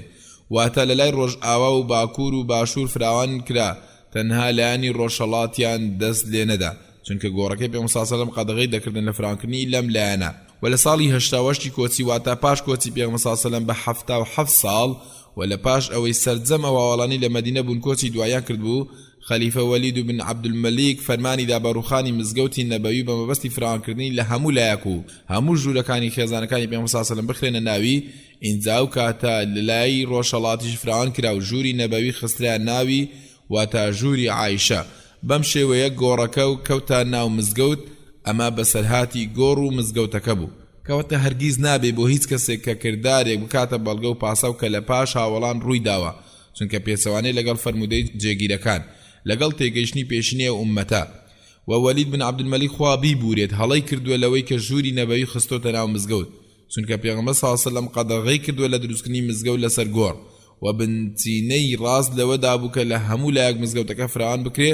بەبێ ئەوەی دەست لە ژووری نەبەوی بدرێ. ئەو گومەتەش لەسەر گۆڕی پێغەمبەر صلی الله عليه وسلم دروست کراوە، نە لە کردەوەی پێغەمبەر صلی الله عليه وسلم و نە لە هی هاوڵانەوە نە هی شوێن کەوتوانی هیزانە و پێشەوانی ئەم نەتەوەیە، بەڵکو ئەم گومەتە کردەوەی هەندێک لە پاشا دوایینەکانی میسرە کە ناوی قەڵاون ساڵحی بوو کە ناسراوە بە پاشای سەرکەوتوو لە ساڵی 678 کۆچی. خوێنەری بەڕێز ئەم تڕاکە بە کۆتا هات. بانگەوازێک ژمارەی لاپەڕا 49. من بەو کەسانە دەڵم کە بە گۆڕنشینانەوە پەیوەستن، ئەی گەلینە وەرامی بانگەوازی خوددا بدەنەوە، باوەڕی پێبێنن، توخوا هەرگیز زانیوتانە کە پیاوچاکانی پێشینەمان هیچ گۆڕێکیان هەڵ نابێ بە گەچ یا چیمەنتۆ یا هەر شتێکی تر، یا زانیوتانە لە مرۆڤێک یا لە مردوو مەزارگەیەک پارابنەوە و تکان کردوێ و بێ ئاگا بوو بن لە خوای گەورە، ئازانیوتانە یەکێکیان لە لای گۆڕی پێغەمبەر صلی الله عليه وسلم یا گۆڕی یەکێک لە هاوڵان یا لە ئال و بەیت وەستا بێ و داوای لە یەکێک لە پێویستەکانی یا لادانی ناخۆشیێک لە ناخۆشیەکانی لێ بکات، و ئازانیوتانە کە ڕوفاعی یا دسوقی یا گەیلانی تا دوای لە لای خوددا ڕێزدارتر و بازنێکی پەیوەندی مەزنتر بن لە پێغەمبەران و هاوڵان و شوێن کەوتوان. سەیری هاوڵام کە لە سەردەمی عومەر خوددا لیان ڕازی بێت لە مەدینەی پێغەمبەر صلی الله عليه وسلم لەو ساڵێک کە زەوی وشک بوو لە باران نەباری و خەڵکی سکاڵیان بردە لای عومەر خوددا لێ ڕازی بێ، ئەمیش دەرچوو لەگەڵیان و نوێژە بارانەی کردو، پاشان دەستەکانی بۆ ئاسمان بەرز کردووتی خوددایە کاتی خۆی ئەگەر دووچاری وشکە ساڵی ببوونە پەنامان دەبردە بەر نزا و پارانەوەی پێغەمبەرەکەمان و تۆش بارانت بۆ دەباراندین،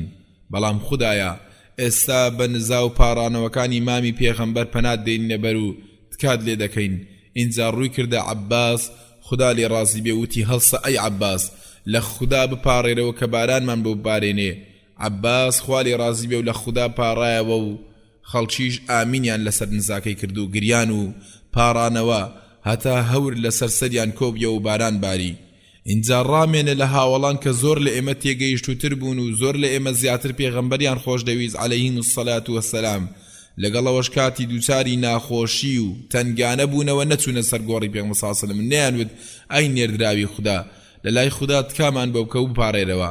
چونکە ئەوان دەزانن داواکردن لە مردوو دروست نییە، هەتا ئەگەر ئەو مردووە پێغەمبەر بێ یا وەلیەکی نزیک بێ، ئەوانە گەر شتیان بویستە داوای لابردنی بەڵاو ناخۆشیان بکردایە،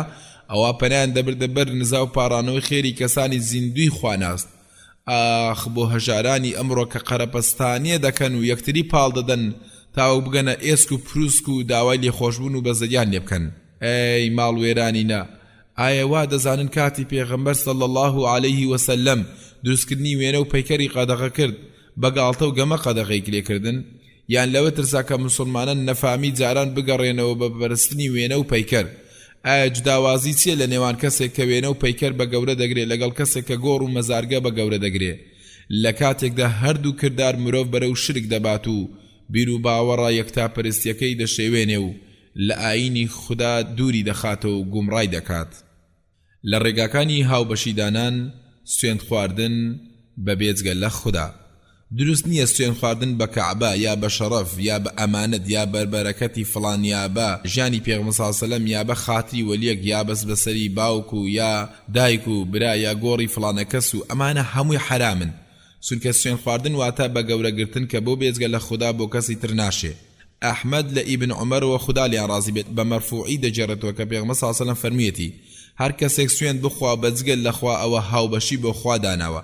و پێغەمبەر صلی الله علیه و سلم دەفەرمی ئەگەر کەسێ ناچار بوو سوێن بخوات با سوێن بە خوددا بخوات ئەگەر نابێ دەنگ بێ. جا ئەگەر ئەو کەسەی سوێندی پێدەخۆی باوەڕ دوا بێ کە گەورەیەکەی وەکو گەورەی خوایە ئەوە شیرکی گەورەی ئەنجام داوە. و ئەگەر ئەو کەسەی کە سوێندی پێدەخۆی باوەڕ دوا بێ کە لە خوددا نزمترە ئەوە شیرکی بچووکت ئەنجام داوە. و ئەگەر کەسێک ئەو سوێندانەی هەر لەسەر زمانی بوون بەبێ هیچ مەبەستێکەوە کەفارەتەکەی ئەوەیە بڵێ لا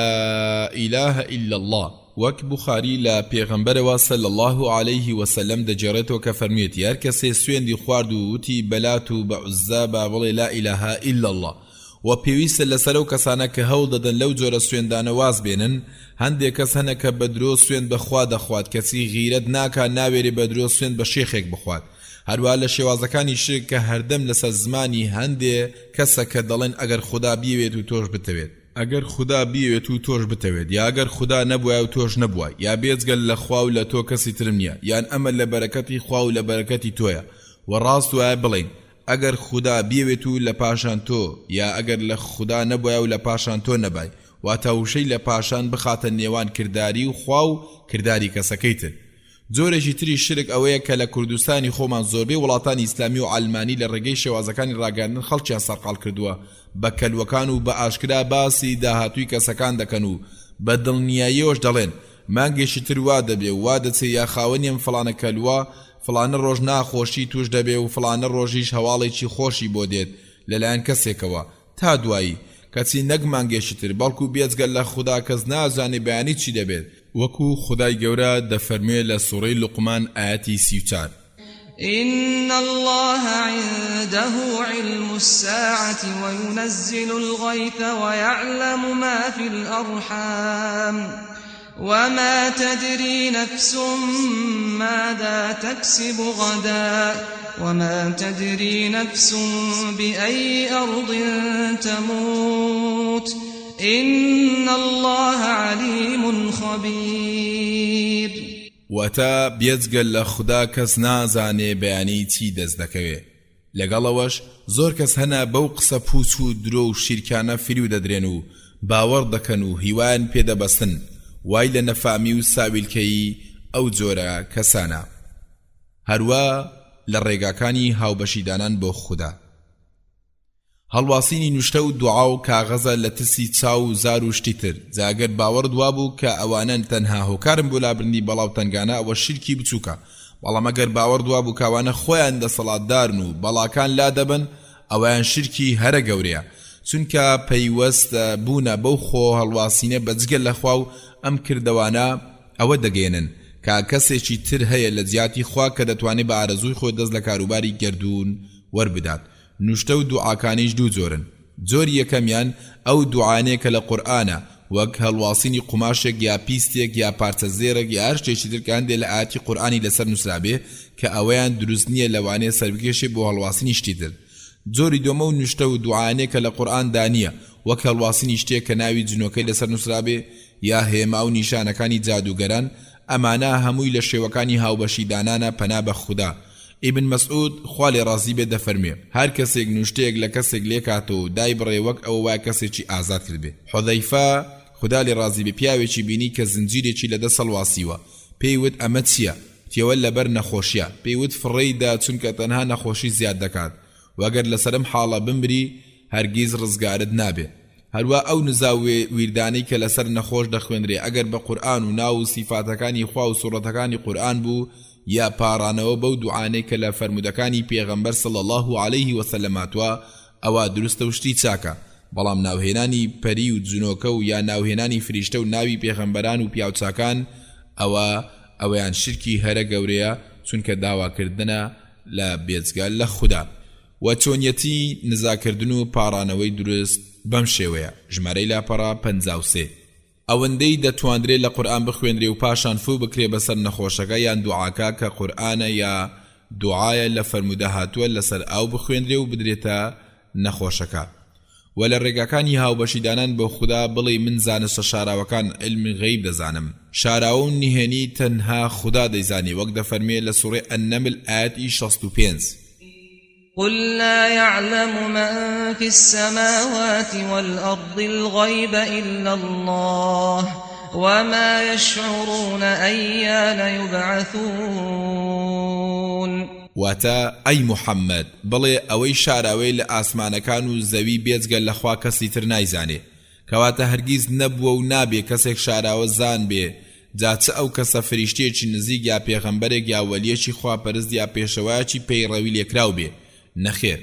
نەخێر تەنها ئەڵڵا و بێجگە لە ئەڵڵا کەس نییە شاراوەکان بزانێ مەگەر پێغەمبەرێک کە خوددا لە ڕێگەی سروشەوە کەمێک لە نهێنیەکانی پێ بڵێ وەک چۆن خوددا فێڵ و پیلانی بێباوەڕانی بە پێغەمبەر صلی الله عليه وسلم ڕاگەیان لەگەڵ بڕێ لە نیشانەکانی ڕۆژی دوایی و شتی تری لەم بابەتە و هەر کەسێک بە هەر شێوازێک بێت و وەک خوێندنەوەی ناو لەب یا خوێندنەوەی فنجان یا سەیرکردنی ئەستێرەکان یا کەلوەکان وەک باسم کرد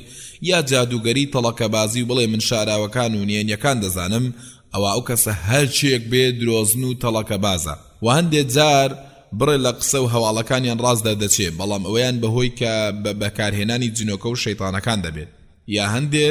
لە باوەڕ لاوازەکان دەستن لای ئەستێرە گرەوان و فالسیان و پرسیاری داهاتوی خۆی و چۆنیەتی هاوسەرگرتنی لێ دەکات کامەژ یاساغ و حرامە و هەر کەسێ بڵێ من شارەوە و نهێنی دەزانم یان باوەڕی پێ بکرێ ئەوە ئەو کەسە بێ باوەڕ نمونەی ئەوانەش زۆرن لەوانە پەنابردنە بەر کەلوەکان و بەخت سەیرکردن لە ڕۆژنامەکان و گۆڤارەکان یاخۆت پەیوەندی کردن بە فالسی و ئەستێرە گرەوان و پرسیارکردن لیان و باوەڕکردن پێیان کە ئێستا بەداخۆ لە کەناڵەکانی جیهانی و کەناڵە ناوخۆیەکان بەرنامەی تایبەت تەرخان کراوە بۆ فالگرەوان کە لە میانەیدا خەڵکی پەیوەندی دەکەن و لە داهاتوو بەختی خۆیان دەپرسن سیر لەوەدایە کەسی پەیوەندیکار باوەڕ بە هەموو قسێکی فالسیەکە دەکات و بە مژدە خۆشەکەی خۆش بەخت دەبێ و بە هەواڵە ناخۆشەکانیش دڵتەنگ دەبێت و ژیان و داهاتووی چارەنووسی دەخاتە ژێردەستی مرۆڤێکی وە خۆی کە لە هیچ شتێک لەبارەی ئەمڕۆی خۆی یا بەیانیەکەی نازانێ کەچی خەڵکی بێ ئاگا لە پەیامی خوددا بەم قسانە فری و دەدرێن و ژیانیان لەسەر بنیاد دەنێن کە ئەمانە هەر هەمووی حرامن و یاساغن لێرەدا من بە پێویستی دەزانم کە نمونەیەکی ڕاستەقینە بۆ خوێنەری بەڕێز بێنمەوە لە سلێمانی بووم لە نەخۆشخانەی ئیمرجنسی ڕۆژێکیان دووشەممە بوو یەکێک لە کچە ڕاهێن سازار سروشتیەکان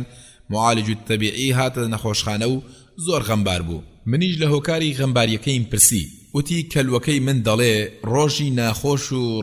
ڕۆژی دووشەممەیە جادڵم تەنگە چونکە دڵنیام کە ئەم ڕۆژتێکی ناخۆشم بەسەر دێت یا هەواڵێکی ناخۆشم بۆ دێت منیش زۆر سەیرم بە قسەکان یادوتم بەخوا بێجگەل لە خوددا کەسی تر غەیب نازانێ و ئەو قسانەش هیچ بنەمایەکی ڕاستیان نییە تیبا من ئەزمونم لەسەر هەیە و هەموو دووشەمان دووساری ناخۆشی دەبمەوە اینجا سەی کە تا چەندە خەڵک بەم قسە ناڕاست و جادوگەریانە خەڵەتاون و بەداخۆ بۆ عەقیدە و بیر و باوەڕی ئەمڕۆی مسلمان هەزاران جار بەداخەوە ڕێگایەکتر لە ڕێگاکانی شرک جادوگەریەتی و فاڵگرتنەوە و خوێندنەوەی داهاتوو ژمارەی لاپەڕا 54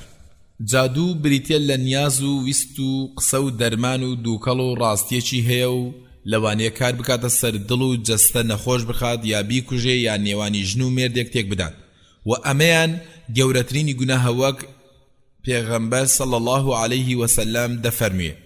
خۆتان دوور خەنەوە لەو حەوت گوناهانەی کە ئەنجام دەرەکەی لە میهری خوا دوور دەخاتەوە و ماڵ وێرانی دەکات وتیان ئەو حەوتە چین فەرمووی هاوبەشدانان بۆ خوا و جادوگەریەتی و تا دوایی چونکە لە جادوگەریەتی شەیطانەکان بەکار دەهێنرێن و جادوگەریش دەبێ پەیوەست و پابند بێ پێیان و بەو کردارانە لیان نزیک بێتەوە کە حەزیان لێتی تاوەکو هەستن بە خزمەتکردنی جادوگەرەکە و هەروەها لە جادوگەریەتی هەڵبەستنی زانینی زانستە شاراوەکانی کە ئەمەش بێباوەڕی و گومڕابوونە هەر بۆیە خودای گەورە و دڵۆڤان لە سوڕەی تاها ئاەتی 69 دا دەفەرمێت وألق ما في يمينك تلقف ما صنعوا إنما صنعوا كيد ساحر ولا يفلح الساحر حيث أتى واتا ئەو کردارەی ئەنجامیان دا و دروستیان کرد تەنها فێڵی جادوگەری بوو جادوگەر هەرچی بکاو بێنێ و ئەنجامی بدات هەر سەر ناکەوێ و حکومی جادوگەر و سزاکەی کوشتنیەتی وەک چۆن کۆمەڵک لە هاوڵان خودالیان ڕازی بێدوایان کردووە و ئەوەی جێی سەر سوڕمانە ئەوەیە کە ئێمە کەوتوینێتە سەردەمێک کە جادوگەری بە گوناهێکی گەورە هەڵناگیرێ و ڕەنگەم کارە بە هونەر گوزارشی لێ بکرێ و شانازی پێ بکرێ و خاوەنەکانیان جادوگەرەکان خەڵات بکرێن ئاهەنگ و پێشبڕچیان بۆ ساز بکرێ و ئەوجا بە سەدان کەس لە تەماشاکەران و هاندەران ئامادەی دەبن ئەمەش لە فەرامۆشکردنی بیر و باوەڕە چەندە جوانە ئەو کارە لەگەڵ جادوگەر بکرێ کە جندوب ڕەحمەتی خوای لێبێ کردی کە ڕۆژێک چوە لای یەکێ لە ئەمیرەکان و جادوگەرێکی لابینی کە یاری بە شمشێرەکەی دەکرد و وای بە خەڵکی نیشان دەدا کە سەری پیاوەکە لێ دەکاتەوە و دواتر دەیگەڕێنێتەوە شوێنی خۆی بۆ ڕۆژی دواتر جندوب هاتەوە و عەبایەکی لەبەر کردبوو لە ژێریدا شمشێرەکەی شاردەوە و چوە لای خەلیفە و بینی جادوگەرەکە لە بەردەم خەلیفە یاری بە شمشێرەکەی دەکات و لە بەرچاوی خەڵک جادو سحر دەکات و خەڵکیش تەواو پێی سەرسام بوون جندوب لە ناکاو شمشێرەکەی دەرهێنا و دای لە ملی جادوگەرەکە و سەری پەڕاند و بە مردووی کەوتە سەر زەوی پاشان وتی لە پێغەمبەر صلی الله عليه وسلم بیستوە کە فەرموویەتی سزای جادوگەر لێدانیەتی بە شمشێر اینجا ڕووی کردە جادوگەرەکە وتی دەیخۆت زیندووکەرەوە دەیخۆت زیندووکەرەوە پێغەمبەر صلی الله عليه وسلم دەفەرمێ هەر کەسێ بچێتە لای جادوگەرێک باوەڕ بە قسەکانی بکاتەوە کوفری کردووە بەوەی لەسەر پێغەمبەر صلی الله عليه وسلم دابەزیوە واتە قورئان و دەبێ ئاگادار بین لەوەی کە جادوگەران یاری بەبیر و باوەڕی خەڵک دەکەن چونکە خۆیان وەکو پزیشک و دڵسۆزێک نیشان دەدەن و فەرمان بە نەخۆشەکان دەکەن کە ئاژەڵ سەر بڕن بۆ بێجگە لە خوددا بۆ نمونە دەڵێن دەبێ مەڕێک بۆ یان مریشکێ سەر بڕی کە سیفاتی ئاوا و ئاوا بێت زۆر جار پیتی شرک دەنووسن لەگەڵ نوشتە شەیطانیەکانن و لە ملیان دەکەن یان لە سندوق دایدەنێن یا لە ناو ماڵ یا لە ناو سەرین کونی دیواران زۆربەی جادوگەران خۆیان وەکو پیاوچاک و دیندار نیشان دەدەن کە گوایە خاوەن کەرامەت و مۆعجیزەنە وەکوانەی بەچەک لە خۆیان دەدەن و یان خۆی دەخاتە ژێر تایی ئۆتۆمبیل و هیچیشان لێ نایەت یان هەر کردارێکی تری لەم بابەتەکە لە بنەڕەتدا جادووە لە کرداری شەیطانەکانە و لە سەردەستی ئەوان ئەنجام دەدرێ و هەموو شەیطانێک لە کاتی یادکردنەوەی ناوی خوددا ڕادەکات و دوور دەکەوێتەوە ڕۆژێکیان یەکێک لە گەنجەکان بۆ یەکێک لە وڵاتانی گەشت دەکات و دەچێتە یەکێک لە شانۆکانی بۆ سەیرکردنی یاری سێرک ئەو گەنجە دەڵێ لەو کاتەی ئێمە سەیری یاریە زۆر بە جۆرەکانمان دەکرد ئافرێتێک هات و بە شێوەیەک و توانایەکی زۆر سەیر لەسەر گوریسێک ڕۆیشت پاشان خۆی هەڵدایە سەر دیوارێک وەکو مێرولە لەسەری دەڕۆیشت خەڵکی تەواو پێی سەرسام بوون ئەمنیش لە دڵی خۆمدا گوتم نابێ ئەوەی ئەو ئافرەتە ئەنجامی دەدات کاری پاڵەوانان بێت و ڕاهێنانی لەسەر کرد بێت ڕاستە من گوناهکارم بەڵام یەکتاپەرستم و بەم جادوگەری ڕازی نابم اینجا سەرم سوڕمامت چی بکەم هاتۆ یادم چارێکیان لە وتاری هەینی مامۆستا باسی جادوگەریەکانی دەکرد و تی ئەوانە لە کارەکانیان شەیطانەکان بەکاردێنن فێڵ و هێزی شەیطانەکانیش بە بردنی ناوی خوا پوچەڵ دەبێتەوە نامێنێ بۆیە لەسەر کورسیەکە ماڵسام و چوومە سەر شان و خەڵکی چەپلێ لێ دەدات و سەرسامن و وا دەزانن کە لەبەر سەرسامیم لەو جادوگەرە نزیک دەبمەوە چوومە پێش جادوگەرەکە و ڕووم تێ کرد و ئایەت الکورسیم خوێن هەر دەستم بە خوێنی کرد ئافرەتەکە تێک چوو شەڵەژا دەوەڵڵاهی هێشتا ئایەتەکەم تاو نەکرد بوو ئافرەتەکە کەوتە سەر زەوی ئاگای لە خۆی نەما خەڵکی شڵەژان و خێرا بردیانە نەخۆشخانە خدا ڕاستی فەرمووە لە سوڕەی ئەننیسا ئایەتی 76 إن كيد الشيطان كان ضعيفا واتە بەدڵنیایی و فێڵی شەیتان لاوازە و دەفەرموێ ومكر الله والله خير الماكرين واتە بێباوەڕان پیلانیان جێڕا و ئەڵڵاش پیلانی دانا و ئەڵڵاش چاکترینی پیلان جێڕانە و پیلانی خوداش بریتێ لە فەرامۆشکردنی بەندای بەدکردداری بە دەستگیرکردنی لە خۆشیەکانی دنیا و لە ڕێگاکانی هاوبەشیدانان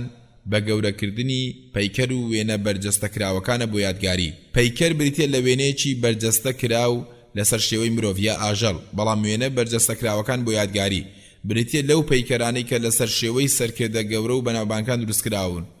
لە گۆڕەپان و باخچەکان دادەندێت اینجا بەهۆی تەنها ئەو پەیکەرانەوە بوو کە شریک لەسەر زەوی سەری هەڵدا ئایا نەتبینی چۆن کاتێک گەلی نوح عەلەیهیم السەلام پەیکەریان بۆ پیاوچاک و گەورەکانیان دروست کرد کە زۆری پێنەچوو هەتا ئەوانیان پەرست لە جیاتی ئەڵڵا بۆیە پێغەمبەر صلی الله عليه وسلم جڵەوگیری کردووە لە دانانی پەیکەر یا هەڵواسینی وێنە چونکە ئەمە ڕێگایەکە بۆ چوونە ناو شرک بەڵکو پێغەمبەر صلی الله علیه وسلم نەفرەتی کردووە لە وێنەکێشەکان وێنەگران و هەواڵی پێداون کە وێنەکێشەکان لە هەموو کەس زیاتر سزایان لەسەر توندا لە ڕۆژی دوای فەرمانی کردووە بە لەناوبردنی وێنە و پەیکەر. هەروە پێی ئاگاداری کردوین لەوەی کە فریشتە ناچێتە ماڵێک وێنەیەکی تێدا بێت. و لە ڕێگەکانی هاوبەشیدانان تکاکردن یا پاڕانەوەیەکی بیدعیە، وەک پاڕانەوە بە خاتری پێغەمبەر صلی الله علیه و سلم یا بە خودی دروستکراوان یا بە حەقیان یا بە داواکردن و پاڕانەوە لە مردووان. و دروست نییە لە پاڕانەوەکەت بڵێ خودایە بە خاتری پێغەمبەر صلی الله علیه و سلم داوات لێ دەکەم یا بە حەقی فڵان یا بە جانی فیسار، ئەمانە هیچیان دروست نین. و پاڕانەوە تکای شەرعی و ڕێپێدراو ئەوەیە کە بەناو سیفاتەکانی خوای گەورە بێت، وەک بڵێ یا ڕەحیم ڕەحمم پێ بکە یا غەفور لێم خۆش بە. هەروە دروستە پاڕانەوە و تکاکردن و بە باوەڕ و کردەوەی چاک وەک بڵێ بۆ خاتری باوەڕی بەهێزم بە تۆ و بە پێغەمبەرانت بمخەرە بەهەشتەکەت. هەروە پاڕانەوە بە نزای پیاوچاکانی زیندوو دروستە وەک ئەوەی لە بەندەیەکی چاک داوا بکەیت کە لە لای خوددا نزات بۆ بکات، چونکە نزای مسلمان بۆ براکەی لە پاشەملە گیرایە. بەڵام پاڕانەوە لە مردوویەک ئەوە ئەمەیان دروست نییە. ئەوانەی ڕابرد لە مافەکانی خوان لەسەر بەندەکانی کە ناشێ بۆ جگا لەخوا ئەنجام بدرێن. خوێنەری بەڕێز ئەم تڕاکە بە کۆتا هات. لە باوەڕبوون بە خوددا لاپەڕا 58 باوەڕ دوا بێ کە خوددا پەروەردگاری هەموو شتێکە و شایستەی پەرستنە، چونکە خاوەنی ناوە جوانەکان و سیفاتە بەرزەکانە و دەفەرموێ لە سوورەی ئەش-شوڕا ئایەتی 11 ليس كمثله شيء وهو السميع البصير. واتە هیچ شتێک هاوتا و هاوشێوەی خوددا نییە و هەر خۆشی بیسەر و زانایە. و باوەڕمان هەبێ کە خودای گەورە هەر کاتێک بە چ شتێک کە دەفەرمێ لە سوورەی ئەلقیامە ئایەتی 22-23 وجوه يومئذ ناظرة إلى ربها ناظرة. واتە لە ڕۆژی دوایی ڕوخسار گەلێک هەنە کە بەختەوەر و گەشاوەنە سەیری پەروەردگاری دەکات. ئەو باوەڕمان هەبێ کە هەرچی خوددا هەواڵی پێدابن، چ لە قورئان چ لە ڕێگەی پێغەمبەر صلی الله علیه و سلم لەبارەی سیفاتەکانی خۆی ڕاستن و بەو شێوەیە کە شایستەی خوای گەورەیە. و باوەڕمان هەبێ کە باوەڕدارەکان لە ڕۆژی دوایی بە چاوی سەر خوددایان دەبین و بە چ شێوازێک کە بیەوێ قسە دەکات وەک دەفەرمێت وەکەلەمە الله موسى تەکلیما. واتە بە دڵنیایی و ئەڵڵا وت و وێژی لەگەڵ موسا کردووە. و قورئان و سەرجەم پەڕاوە ئاسمانیەکان گفتاری خوددان. و باوەڕمان هەبێ کە ئەڵڵا بە زات و سیفاتەکانی لە دروستکراوەکانی بەرزتر و گەورەتر و دەسەڵاتدارترە. و هەر خۆی لە ماوەی 6 ڕۆژدا ئاسمانەکان و زەوی دروست کردووە، چۆتە سەر عەرش و باڵادەست بۆ بەسەری و چۆنێتی بەرزبوونەوەی لە ئەسەر عەرش بە جۆرێکە کە شایستەی گەورەی و ڕەهایی خۆی بێ و بێجگە لە خۆی کەس نازانێ. و لەگەڵەوەی کە بەرز بۆتەوە سەر عەرشەکەی کەچی هەموو کاروباری دروستکراوانی دەزانێ و گوێبیستی قسە و باسییانە و کاروباریان هەڵدەسوڕێنێ. باوەڕبوون بە فریشتەکان ژمارەی لاپەڕا 59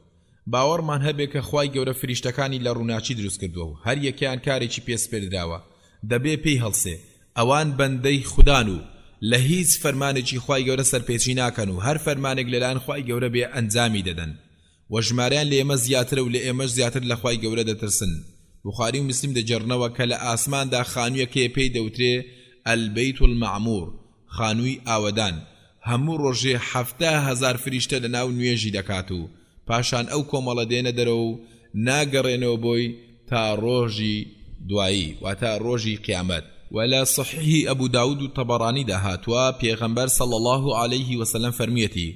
خدا ڕێگەی پێدام کە باسی یەکێ لە فریشتەکانی بکەم لەوانەی هەڵگری عەرشی خوددان کە تەنها ماوەی نێوان گوێزکەی تا سەرشانی 700 ساڵە. هەندێک فریشتە کردەوەی تایبەت بە خۆیان هەیە. جبرائیل عليه السلام ئەرچی هێنانی سروش و وەحیە پێسپێردراوە بۆ سەر پێغەمبەران. میکائیل بە باران و سەوزبوون، ئیسرافیل بە فوکردن بە کەڕەنا لە کاتی ئەسانی قیامەت، عیزرائیل بە گیانکێشان و دروستکراوان ئاگرا دۆزەخ. هەندێک فریشتە تایبەت کراوە بە کۆرپەلەی ناو منداڵدانی دایک، هەندێکیان کردەوەکانی ئادەمیزاد دەنووسن، هەندێکیان تایبەتن بە پرسیارکردن لە مردوو لە ناو گۆڕەکەی و هەیتریش ئەوانە فریشتەکان و جیهانێکی شاراوە و نهێنین و باوەڕمان بەبوونیان هەیە ئەگەریش نان بینین. هەروە دروستکراوی شاراوی تر هەنە کە ئێمە نابینین کە ئەوانیش پەریەکانن، جنۆکە کە لە ئاگر دروستکراون و وەخوا لە پێش ئادەمیزاد ئەوانی دروستکرۆ کە لە سوورەی ئەلحیجر ئایەتی 26 دەفەرمێت ولقد خلقنا الإنسان من صلصال من حمأ مسنون. واتە ئێمە ئادەمیزادمان دروست کردووە لە قوڕێکی وشکی سوور نەکراوە کە ئەگەر فووی لێ بکرێ یا بجوڵێندرێت دەنگێشی لێوە دێت. دواتر لە قوڕێکی ڕەشی گۆڕاو بەهۆی زۆر تێکەڵبوون و مانەوەی لەگەڵ ئاو کە دەتوانرێت ڕۆ بکرێت یان ئەلمەسنون لە هەندێک تەفسیر هاتووە بە واتای دروستکراوە لەسەر شێوەی مرۆڤ کە ناوەوەی بۆشە یا بۆنی گۆڕاوە. والجان خلقناه من قبل من نار السموم و پەریشمان پێشتر دروست کردووە لە ئاگرێکی بێدووکەڵی زۆر گەرم. ئەوانیش وەکو مرۆڤ فەرمانی بەندایەتیکردن بۆ خوددان پێکراوە، هەیانە باوەڕدار و هەشیانە بێباوەڕ، هەیانە ملکەس و گوێڕایل بۆ خودا و هەشیانە سەرپێچیکار و گوناهکار. و ئەوان هەندێک جار دژاتی ئادەمیزاد دەکەن و هێرشی دێنە سەر وەکو چۆن ئادەمیزادی هەندێک جار دژاتیان دەکەن و هێرشیان دەکەنە سەر. لە دژاتیکردنەکانی ئادەمیزادان بۆ جنۆکەوەیە لە دوای چوونە سەر پێشا و خۆی خاوێن بکاتەوە بە ئێسک یا بە پاشماوەی ئاژەڵان. لە صحیحی مسلمدا هاتووە پێغەمبەر صلی الله علیه و سلم سەبارەت بە ئێسک و پاشماوەی ئاژەڵ دەفەرمێ خۆتانی پێخاوێن مەکەنەوە چونکە خۆراکی پەریەکانن و لە دژاتیکردنەکانی پەریەکان بۆ ئادەمیزادن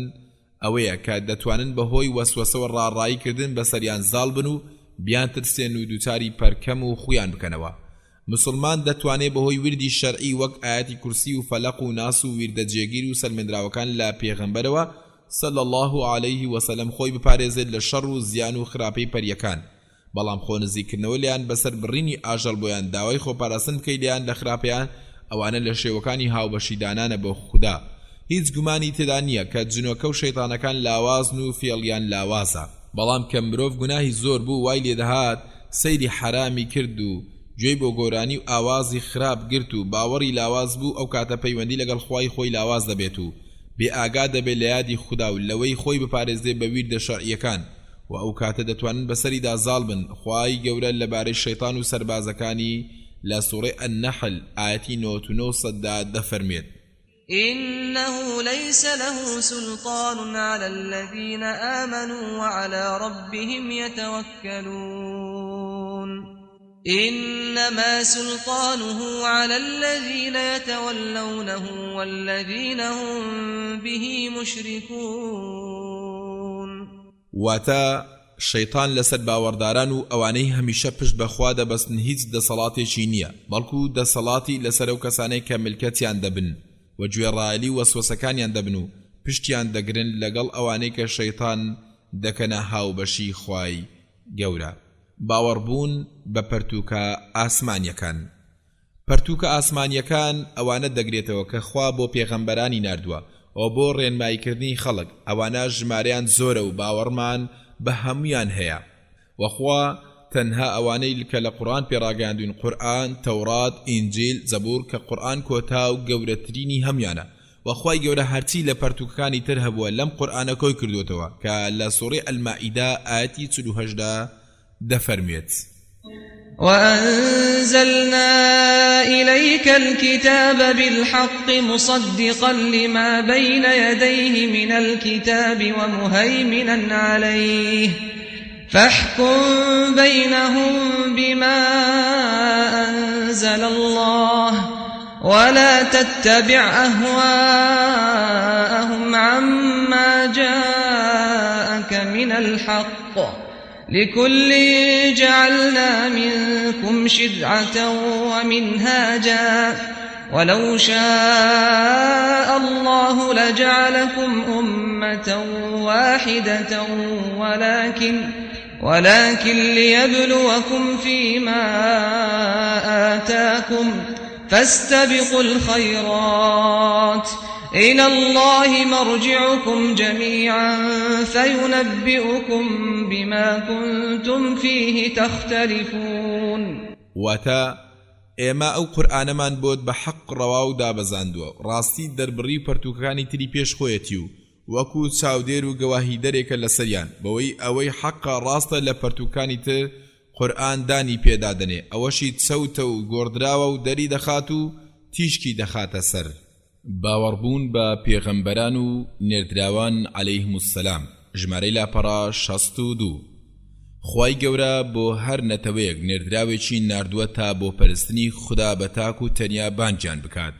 یەکەم نێردراو نوح عەلەیهی سەلام بووە و کۆتاییشیان محەممەد عەلەیهی سەلام بووە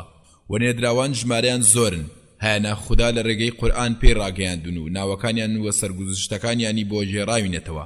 هەشیانە لەبارەیانەوە هیچی پێڕانەگەیاندوین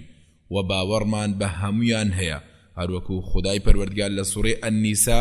ئاەتی 164 دەفەرموێت ورسلا قد قصصناهم عليك من قبل ورسلا لم نقصصهم عليك وتا ئێمە پێشتۆ ئەی محەممەد نێدراوی ترمان ناردووە کە هەیانە سەرگوزەشتەکەیمان بۆت جێڕاوەتەوە و هەشیانە سەرگوزەشتەکەیمان بۆت نەجێڕاوەتەوە و ئەوان مرۆڤن و دروستکراون و هیچ جوداوازییان نییە لەگەڵ مرۆڤەکانی تر تەنها لەوەی کە ئەوان سروشتیان بۆ دێ وەک لە سوورەی ئەلکەهف ئاەتی 110 دەفەرموێت قل إنما أنا بشر مثلكم يوحى إلي أنما إلهكم إله واحد واتا ئەی محەممەد بڵێ من تەنها وەکو ئێوە مرۆڤم بەڵام سروشم بۆ دێ بڵێ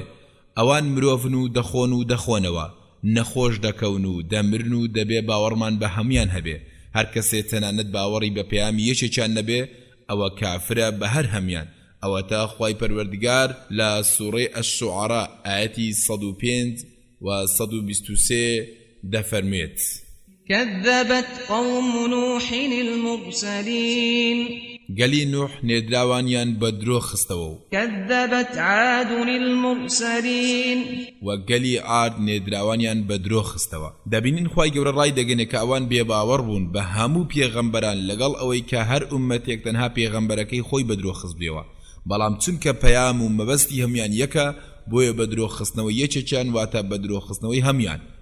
لەسەر ئەم بنەمایە گاورەکان کە تەنها محەممەد عليه الصلاة والسلام بە درۆ دەخەنەوە واتای ئەوەیە کە مەسیحی کوڕی مەڕیەمیشان بە درۆ خستۆتەوە چونکە مەسیح درودی خدای لەسەر بێت مژدەی هاتنی محەممەد صلی الله عليه وسلمی دا و فەرمانی پێکردوون کە شوێنی بکەون و پەیڕەوی بن کەچی گوێڕایەلی نەبوون بە هەمان شێوەش سەبارەت بە جوولەکە و ئەوانی تر باوەڕبوون بە ڕۆژی دوایی ژمارەی لاپەڕا 63 ئەویش بەڕاززانینی ئەو باسانەیە کە لە قورئان باسکراون و ئەوانەی پێغەمبەر صلی الله عليه وسلم پێی ڕاگەیاندوون و لەو ڕووداوانەی لە پاش مردن ڕوودەدەن سەرەتا دەبێ باوەڕمان هەبێ بە ئازار و خۆشی ناوگۆڕ و کە بە قورئان و فەرمودە سەلمێنراون وەک لە سوورەی غافر ئاەتی 35 دەفەرموێت فوقاه الله سيئات ما مكروا وحاق بآل فرعون سوء العذاب النار يعرضون عليها غدوا وعشيا ويوم تقوم الساعة أدخلوا آل فرعون أشد العذاب واتا سزا و ئازاری زۆر خراپ و دەورەی فرعون و شوێنکەوتوانی داوە کە لەناو گۆڕ بەیانیان و ئێواران شوێنیان لەناو ئاگری دۆزەخ پێنیشان دەدرێ و لە ڕۆژی دواییش فەرمان دەدرێت کە شوێنکەوتوانی فرعون بخەنە توندترین سزا و ئازار هەروەها خوددا لەبارەی دووڕوانەوە لە سوورەی ئەت-تەوبە ئاەتی 101 دەفەرمێت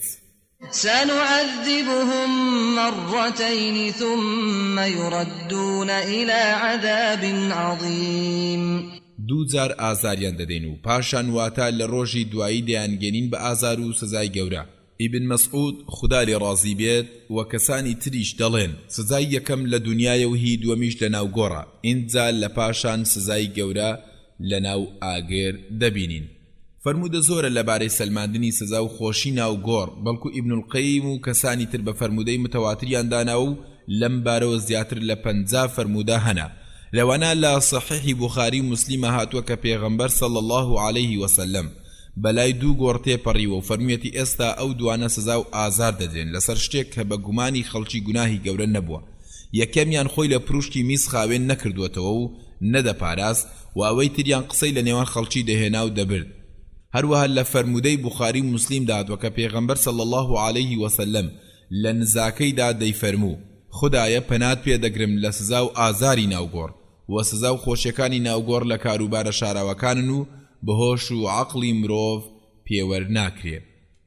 هەروە لە باوەڕبوون بە ڕۆژی دوایی باوەڕبوون بە گەڕانەوە و زیندووبوونەوەی مردوانە لە کاتی فوکردنە بە کەڕەنا کە ئەو کاتە هەموو بە پێخاوسی ڕووتی و خەتەنە نەکراوی هەڵدەستنەوەکە لە سوورەی المؤمنون ئاەتی 15 و 16 دەفەرمێت ثم إنكم بعد ذلك لميتون ثم إنكم يوم القيامة تبعثون واتا لپاش ئێوە دەمرن لەپاش مردنیش لە ڕۆژی دوایی دووبارە زیندوو دەکرێنەوە بە هەمان شێوەش باوەڕبوون بە سزا و پاداشت کە لە سوورەی ئەلغاشیە ئاەتی 25 و 26 دەفەرمێت إن إلينا إيابهم ثم إن علينا حسابهم واتا گەڕانەوەتان هەر بۆ لای ئێمێ و لە پاشانیش حیسابتان هەر لەسەر خۆمانە هەروە باوەڕبوون بەبوونی بەهەشت و دۆزەخ بەوەی کە بەهەشت خانووی تەقوادارانە و هەرچی چاو نەیدی بێ و گوێ نەیبیستی بێ و بە خەیاڵی دڵ نەهات بێ لەوێدایە و ئاگریش ماڵی سزا و ئازارە کە سزا و ئازاری وای تێدایە کە بە بیر و خەیاڵی کەسدا نەهاتووە هەروە باوەڕمان هەیە بە نیشانە بچووکەکان و گەورەکانی ڕۆژی دوایی وەک دەرچوونی دەجال و دابەزینی ئیسا عەلەیهی السەلام لە ئاسمان و هەڵهاتنی خۆر لە ڕۆژ ئاوا و دەرچوونی دابەتول ئەرض لە شوێنی خۆی هیتریش هەروە باوەڕمان هەیە بە شەفاعەت و بە حەوز و بە تەرازوو و بە بینینی خوا و کاروباری تری ڕۆژی دوایی باوەڕبوون بە قەدەر بە خێر و شەڕی ژمارەی لاپەڕا 65 باوەڕمان وایە کە خوای گەورە بەهۆی فراوانی زانست و زانیاری پێشاتەکان دەزانی هەموو شتێکی لە سەرەتاوە زانیە و بەگشتی و بە دووری و درێژی لە لەوح المەحفوظی شتۆمار کردووە ئەو باوەڕمان وایە کە هەموو بوونەوەرێکی دروست کردووە هەروەکو خودای پەروەردگار لە قورآن لە سوورەی الزمر ئاەتی 62 دەفەرمێت الله خالق كل شيء وهو على كل شيء وكيل واتا الله دروستکاری هەموو شتێکە و سەرپەرشت و بەرپرس و هەڵسوڕێنەری هەموو شتێکە هیچ شتێک لەم بوونەوەرە ڕوونادات مەگەر بەزانینی خوددا و ڕێگە پێدانی نەبێت هەروەکو لە سوورەی القەمەر ئاەتی 49 دەفەرمێت إنا كل شيء خلقناه بقدر واتا ئێمە هەموو شتێکمان بە ئەندازە دروست کردووە بە قەدەر واتا بە بڕیار و پێشبینی پێشوە و بە سیستەمێکی تۆکمە و پتە و هەر مرۆڤێک ویست و دەسەڵاتێکی پێدراوە کە بەهۆیەوە ئەنجامدانی کارێک یان نەکردنی هەڵدەبژێرێ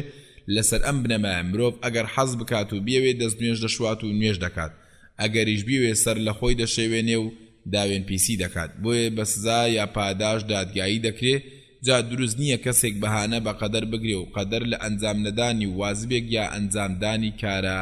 حرامەکانە خوێنەری بەڕێز ئەم تڕاکە بە کۆتا هات لەو شتانەی کە زیان بە باوەڕ دەگێنن ژمارەی لاپەڕا 65 گاڵتەکردن بە ئاین کە وەرگەڕانە لە ئیسلام خوددا دەفەرمێت لە سوورەی التەوبە ئاەتی 65 ولئن سألتهم ليقولن إنما كنا نخوض ونلعب قل أبالله وآياته ورسوله كنتم تستهزئون واتا أي محمد بڵێ ئایا ئێوە بە خوددا و بە ئاەتی خوددا و بە پێغەمبەرەکەی گاڵتەتان دەکرد پاساو مهێنەوە بێ باوەڕیتیان کردووە و کوفرتان کردووە لە پاش ئەوەی کە باوەڕدار بوون بە هەمان شێوە بۆ کەسانێک کە دەڵێن ئیسلام ئاینێکی کۆنە و بۆ ئەو سەردەمە ناشە یان دەڵێن ئیسلام کۆنەپەرستیە یان دەڵێن یاسا دەستکردەکانی مرۆڤ لە یاسای ئیسلام باشترە یاخود بەو کەسانەی کە خەڵکی بانگ دەکەن بۆ یەکتاپەرستی و ناڕەزایی دەردەبڕن لە پەرستنی گۆڕ و مەزارگا دەڵێن توندڕە و وەهابی گەورەترین زیان لە باوەڕ حکومکردنە بە بێجگەل لەوەی خوای گەورە دایبەزاندووە یەکێ لە گرنگیەکانی باوەڕبوون بەخوا حکومکردنە بە یاساکەی لە قسە و لە کردەوە و لە هەموو کار و بارەکانی تر وەک ململانێ و دارایی و سەرجەم مافەکانی تر کە زۆر پێویستە لەسەر کاربەدەستان حکم بە قورئان بکەن و لەسەر خەڵکیش پێویستە پەنا ببەنە بەر حکمی خوددا و پێی ڕازی بن و هەرگیز باوەڕ و ئیمکانیەک ناگرێتەوە لەگەڵ حکمکردن بە بێجگەل لە خوای گەورە دایبەزاندووە وەک لە سوورەی النیسا ئاەتی 65 دەفەرمێت فلا وربك لا يؤمنون حتى يحكموك فيما شجر بينهم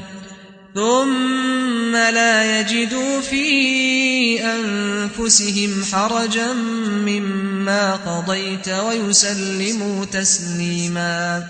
واتا نخير سوين با پروردگارت باوری تواو ناهێنن تاوەکو لەوەی کە لەسەری ناکۆکن و جوداوازن تۆ نەکەن بەدادوەر لە نێوانیاندا و پاشان لە ناخی دڵیانەوە هیچ گومان و ناڕەزایەتیەک نەبێت لەو بڕیاری داوتە و بە تەواوی ملکەز بن بۆی. واروە لە سوڕەی ئەلمائیدە ئایەتی 44 دەفەرمێت: ومن لم يحكم بما أنزل الله فأولئك هم الكافرون. واتا هر کسی حکم با قرآن نکاد ئەوانە بێباوەڕن بۆیە هەر دەبێ حکم بەدا بەزێنراوی خدا بکرێ لە هەموو شتێک لە کڕین و فرۆشتن و سزای دز و داوێن پیس و تا دوایش نەک تەنها لە ئەحکامی تەلاق و هاوسەرگیری و باری کەسیەتی حکم بە قورئان بکرێ. هەر کەسێک یاسا بۆ خەڵکی دابنێ و بزانێ ئەو یاسایە جێگای حکمی خوا دەگرێتەوە یان هاوتا لەگەڵ حکمی خوا یان بڵێ باشتر و گونجاوتر لە حکمی خوا ئەوە کافر و بێباوەڕ دەبێ بەڵێ کافر دەبێ هەروەکو خدای پەروەردگار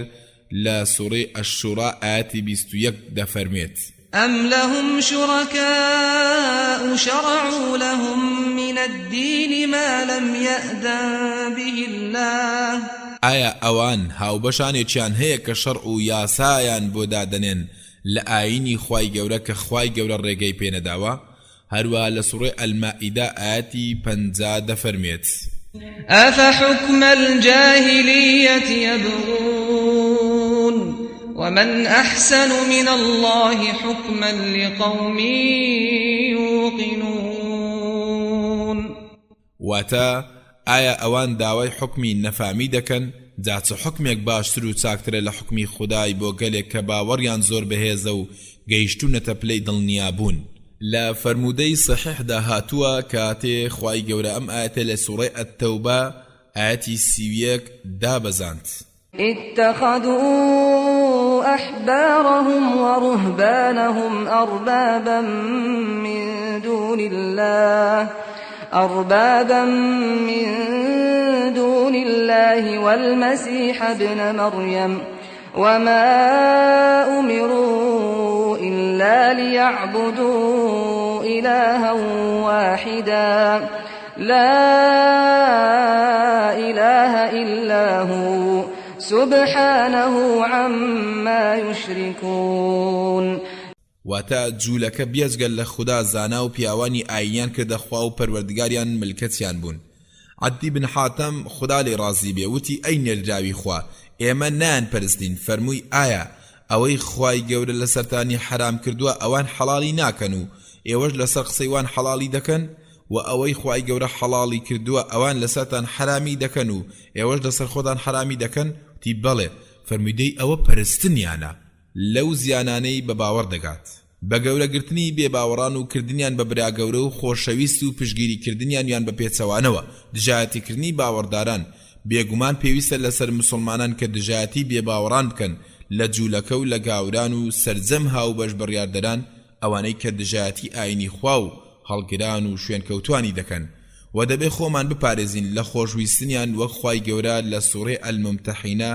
ئایەتی 1 دەفەرمێت: يا أيها الذين آمنوا لا تتخذوا عدوي وعدوكم أولياء تلقون إليهم بالمودة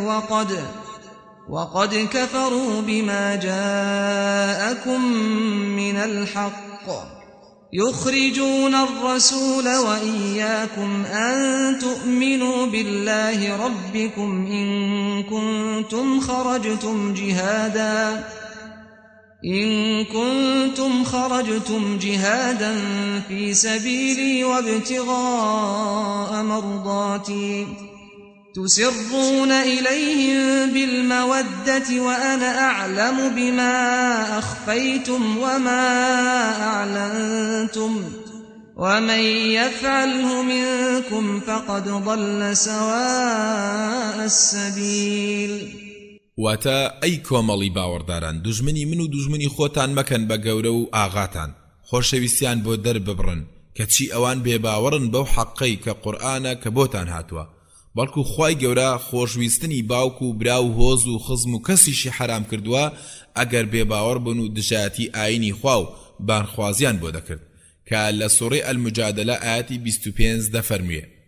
لا تجد قوما يؤمنون بالله واليوم الآخر يوادون من حاد الله ورسوله ولو كانوا آباءهم أو أبناءهم أو إخوانهم أو عشيرتهم واتا گەلێک نابیننەوە کە باوەڕیان بەخوا و بە ڕۆژی دوایی هێنا و خۆشەویستی دەربڕین بۆ کەسانێک کە دژاتی خوا و پێغەمبەرەکەیان دەکەن هەرچەندە ئەو کەسانە باوک یا برا یا هۆز و خزم و کەسیان بن و ئاەت زۆرە لەبارەی کە هەمویان بەڵگەن لەسەرەوەی کە دەبێ باوەڕداران ڕقیان لە بێباوەڕان بێتەوە و دژایەتیان بکەن ئەگەر ئەوان دژاتی خوا و پێغەمبەر و ئاینی خوایان دەکرد و پیلانیان لە دژی ئیسلام و پێام هەڵگران و بانخوازانی دادەنا دەربارەی ئەو جۆرە بێباوەڕانەش وەک لە سوڕەی ئالی عەمران ئاەتی 118 و 119 و 120 دەفەرمێت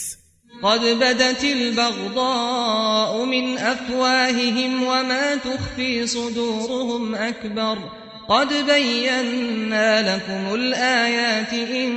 كنتم تعقلون ها أنتم أولئك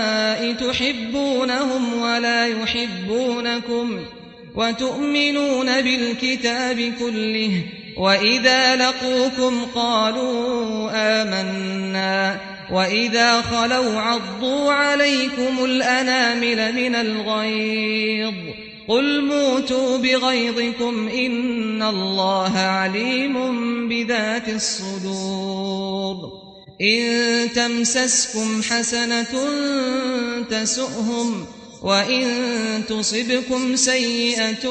يفرحوا بها وإن تصبروا وتتقوا لا يضركم كيدهم شيئا إن الله بما يعملون محيط واتا هەر لەسەر زمان و لە شێوازی قسەکردنیان ڕق و کینیان بەرامبەرتان دەرکەوتووە و ئەوەی لە ناو سینیان شاردۆتەوە لە ڕق و کینە و دژایەتی زۆر گەورەترە لۆی دەریان خستووە ئەوە ئێمە بەڵگە و نیشانەکانمان بۆ ڕوون و ئاشکرا کردوتەوە ئەگەر ئێوە هۆشیار بن ئێوە ئەوانتان خۆش دەوێت و ئەوان ئێوەیان خۆش ناوێت و ئێوە باوەڕتان بە هەموو پەرتوکە ئاسمانیەکانی ناو کاتی ئەو بێ باوەڕانە پێتان دەگەن دەڵێن باوەڕمان هێناوە و کاتێ بە تەنیاشمانەوە ئێوەیان لێ دیار نەما ئەوە لە ڕقانە و لە ڕقی هێز و دەسەڵاتی ئێوە لە داخانە سەری پەنجەکانیان دەگەزن بڵێ بمرن بەهۆی ئەو ڕق و داخەتان چونکە خودای گەورە زانایان بە ناوناخی دڵ ئەو بێ باوەڕانە ئاوەهان کە ئەگەر لەلایەن خوداوە چاکەیەکتان بۆ بێ پێی غەمبار دەبن و ئەگەریش دووچاری بەڵایەک و ناخۆشێک ببنەوە پێی بەختەوەر دەبن و ئەگەر ئێوە ئارام بگرن و تەقوای خودای گەورە بکەن و لێی بترسن ئەوە فێڵ و پیلانەکانیان هیچ زیانێکتان پێناگەێنێ بەڕاستی خوای گەورە بەهۆی ڕزانست و دەسەڵاتی فراوانی دەورەی کرداری وانی داوە و بەسەر فێڵیان کەوتۆ و کۆنتڕۆڵی کردوون و ئەمڕۆژ فێڵ و تەڵەکە و پیلانی جوولەکە و گاوران شاراوە نییە لە دشی ئیسلام و مسلمانان جەنگکردن لە دژیان و تەرخانکردنی سەرمایە و داراییەکی زۆر بۆ لە ڕێلادانی خەڵکی لە ڕێگای ئیسلام جا لەسەر مسلمان پێویستە کە بە وردی و هۆشیاریەوە لەو سەردەمی ئەمڕۆدا بنوارێتە ژیان و دەوروبەر و بە قسە و دروشمە زرق و برقەکانی دژمنانی ئیسلام نەخاڵەتێ و ئەو ئاینە پاکە لە دەستخۆی نەدات کە بەهۆیەوە دەتوانێت سەرفرازی دنیا و دواڕۆژ بەدەست بێنێ هیچ کاتێکیش لە بانگەوازکردن بۆ ڕێگەی ڕاست و پاک درێخی نەکات وەکو چۆن دژمنانمان هیچ کاتێک لە بڵاوکردنەوەی گەندەڵی و نیشاندان و جوانکردنی ڕێگا چەوتەکانیان بۆ خەڵکی سادە و نەشارەزا لە ئیسلام درێغیان نەکردووە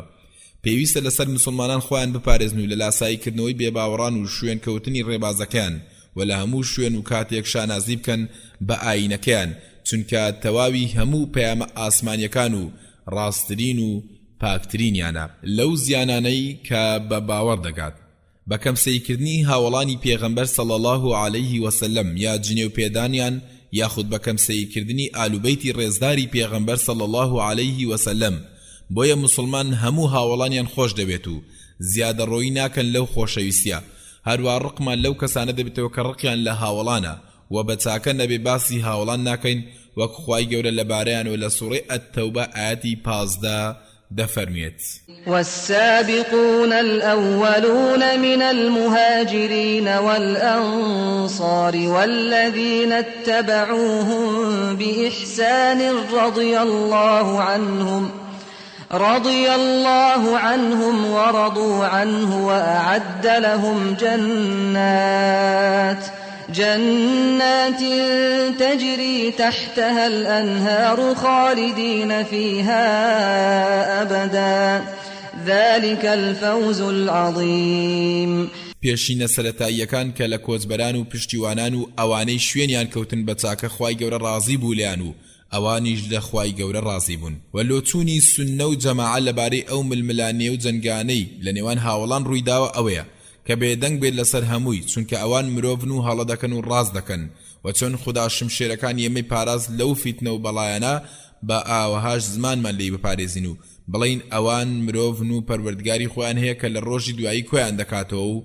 دادیان لە نێواندا دەکات و جێنشینایەتی و خلافەت دەسەلمێنین بۆ ئەبوبەکر ڕەضای خوای لەسەر بێ و لە پاش پێغەمبەر صلی الله علیه و سلم وەک بەرزتر ڕاگرتنی لەسەر هەموو هاوڵان و پێشخستنی لەسەر هەموو ئومەت پاشان بۆ عومەر خدا لێ ڕازی بێ پاشان بۆ عوسمان خدا لێ ڕازی بێ ئینجا بۆ عەلی خدا لە هەمیان ڕازی بێت و لەو زیانانەی بە باوەڕ دەگات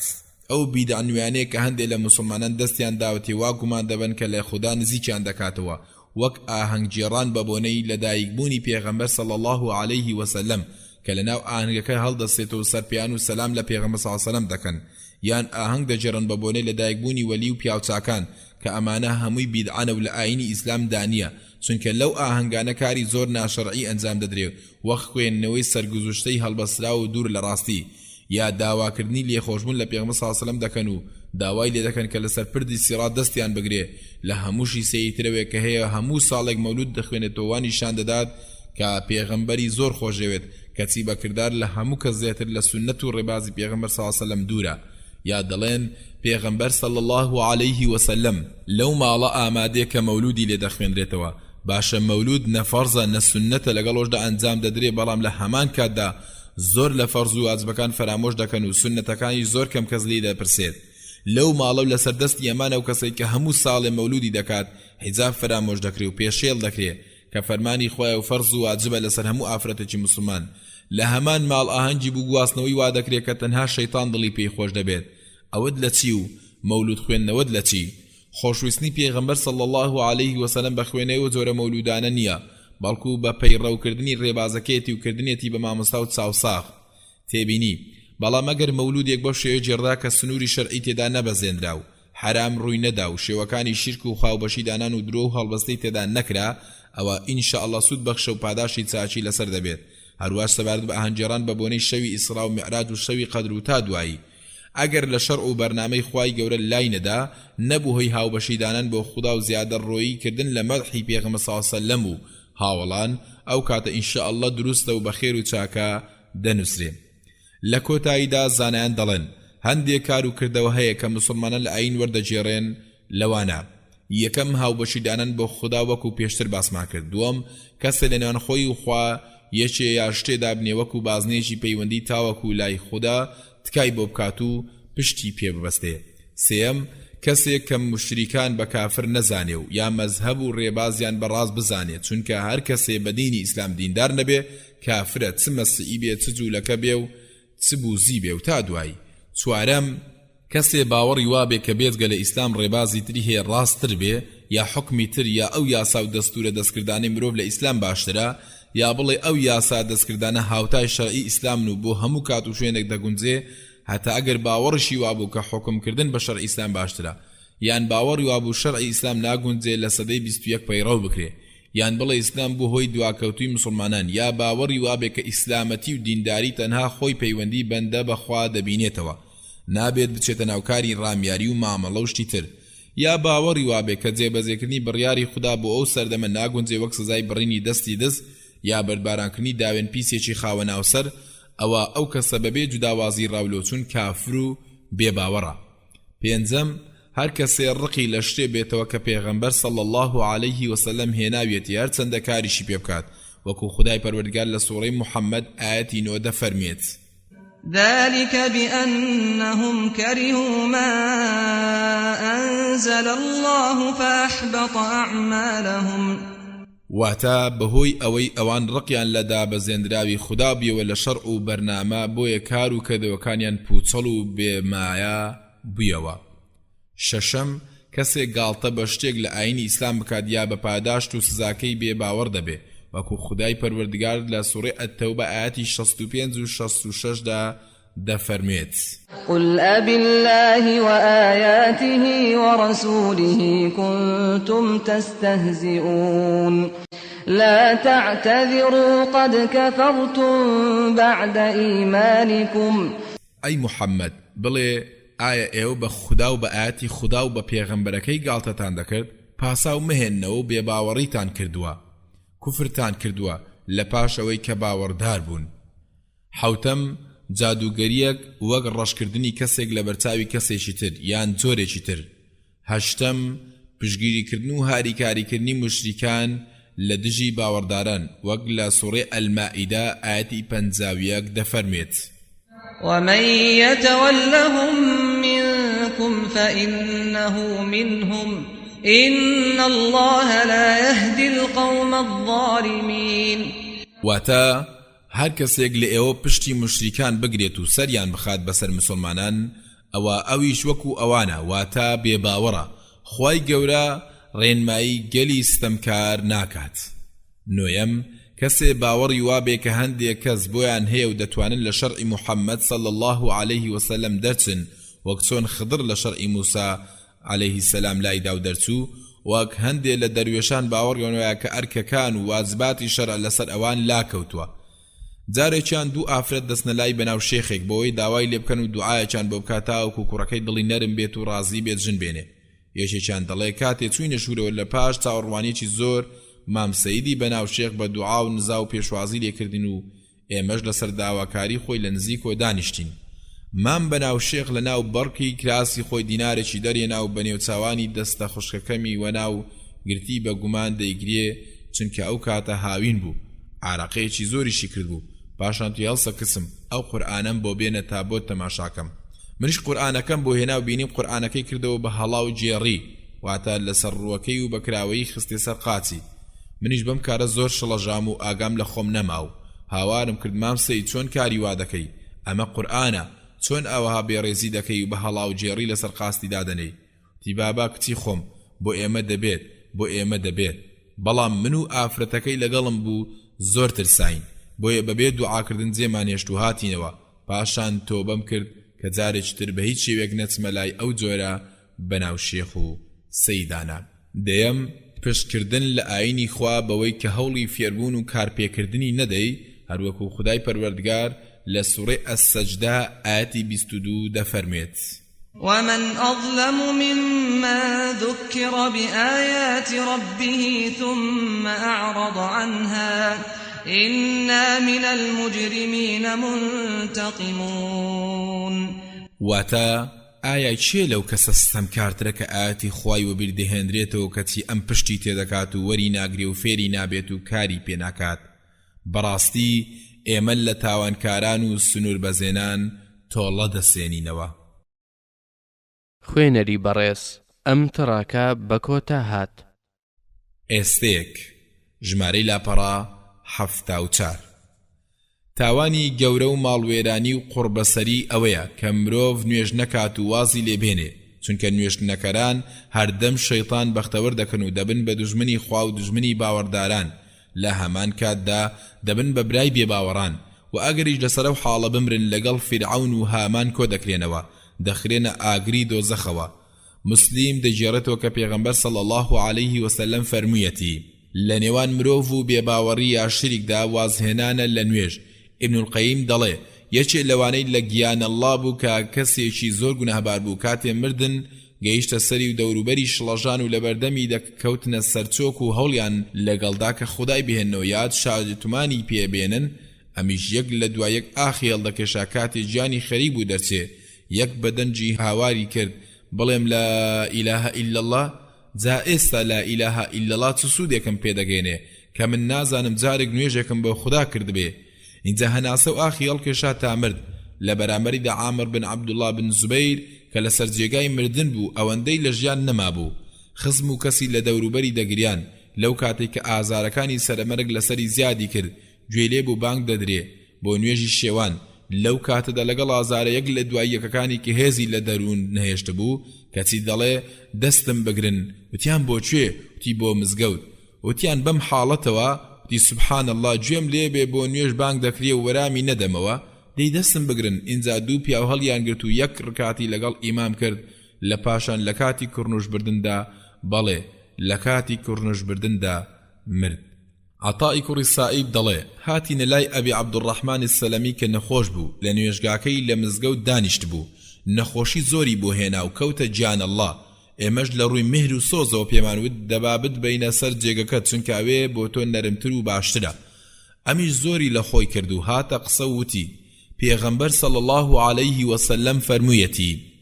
ئەو کەسە لە نوێژدایە تا لە نوێژگایە لەسەر بەرماڵەکەی چاوەڕوانی نوێژ بکات منیش دەمەوێت لەسەرم حاڵە گیانم دەرچێ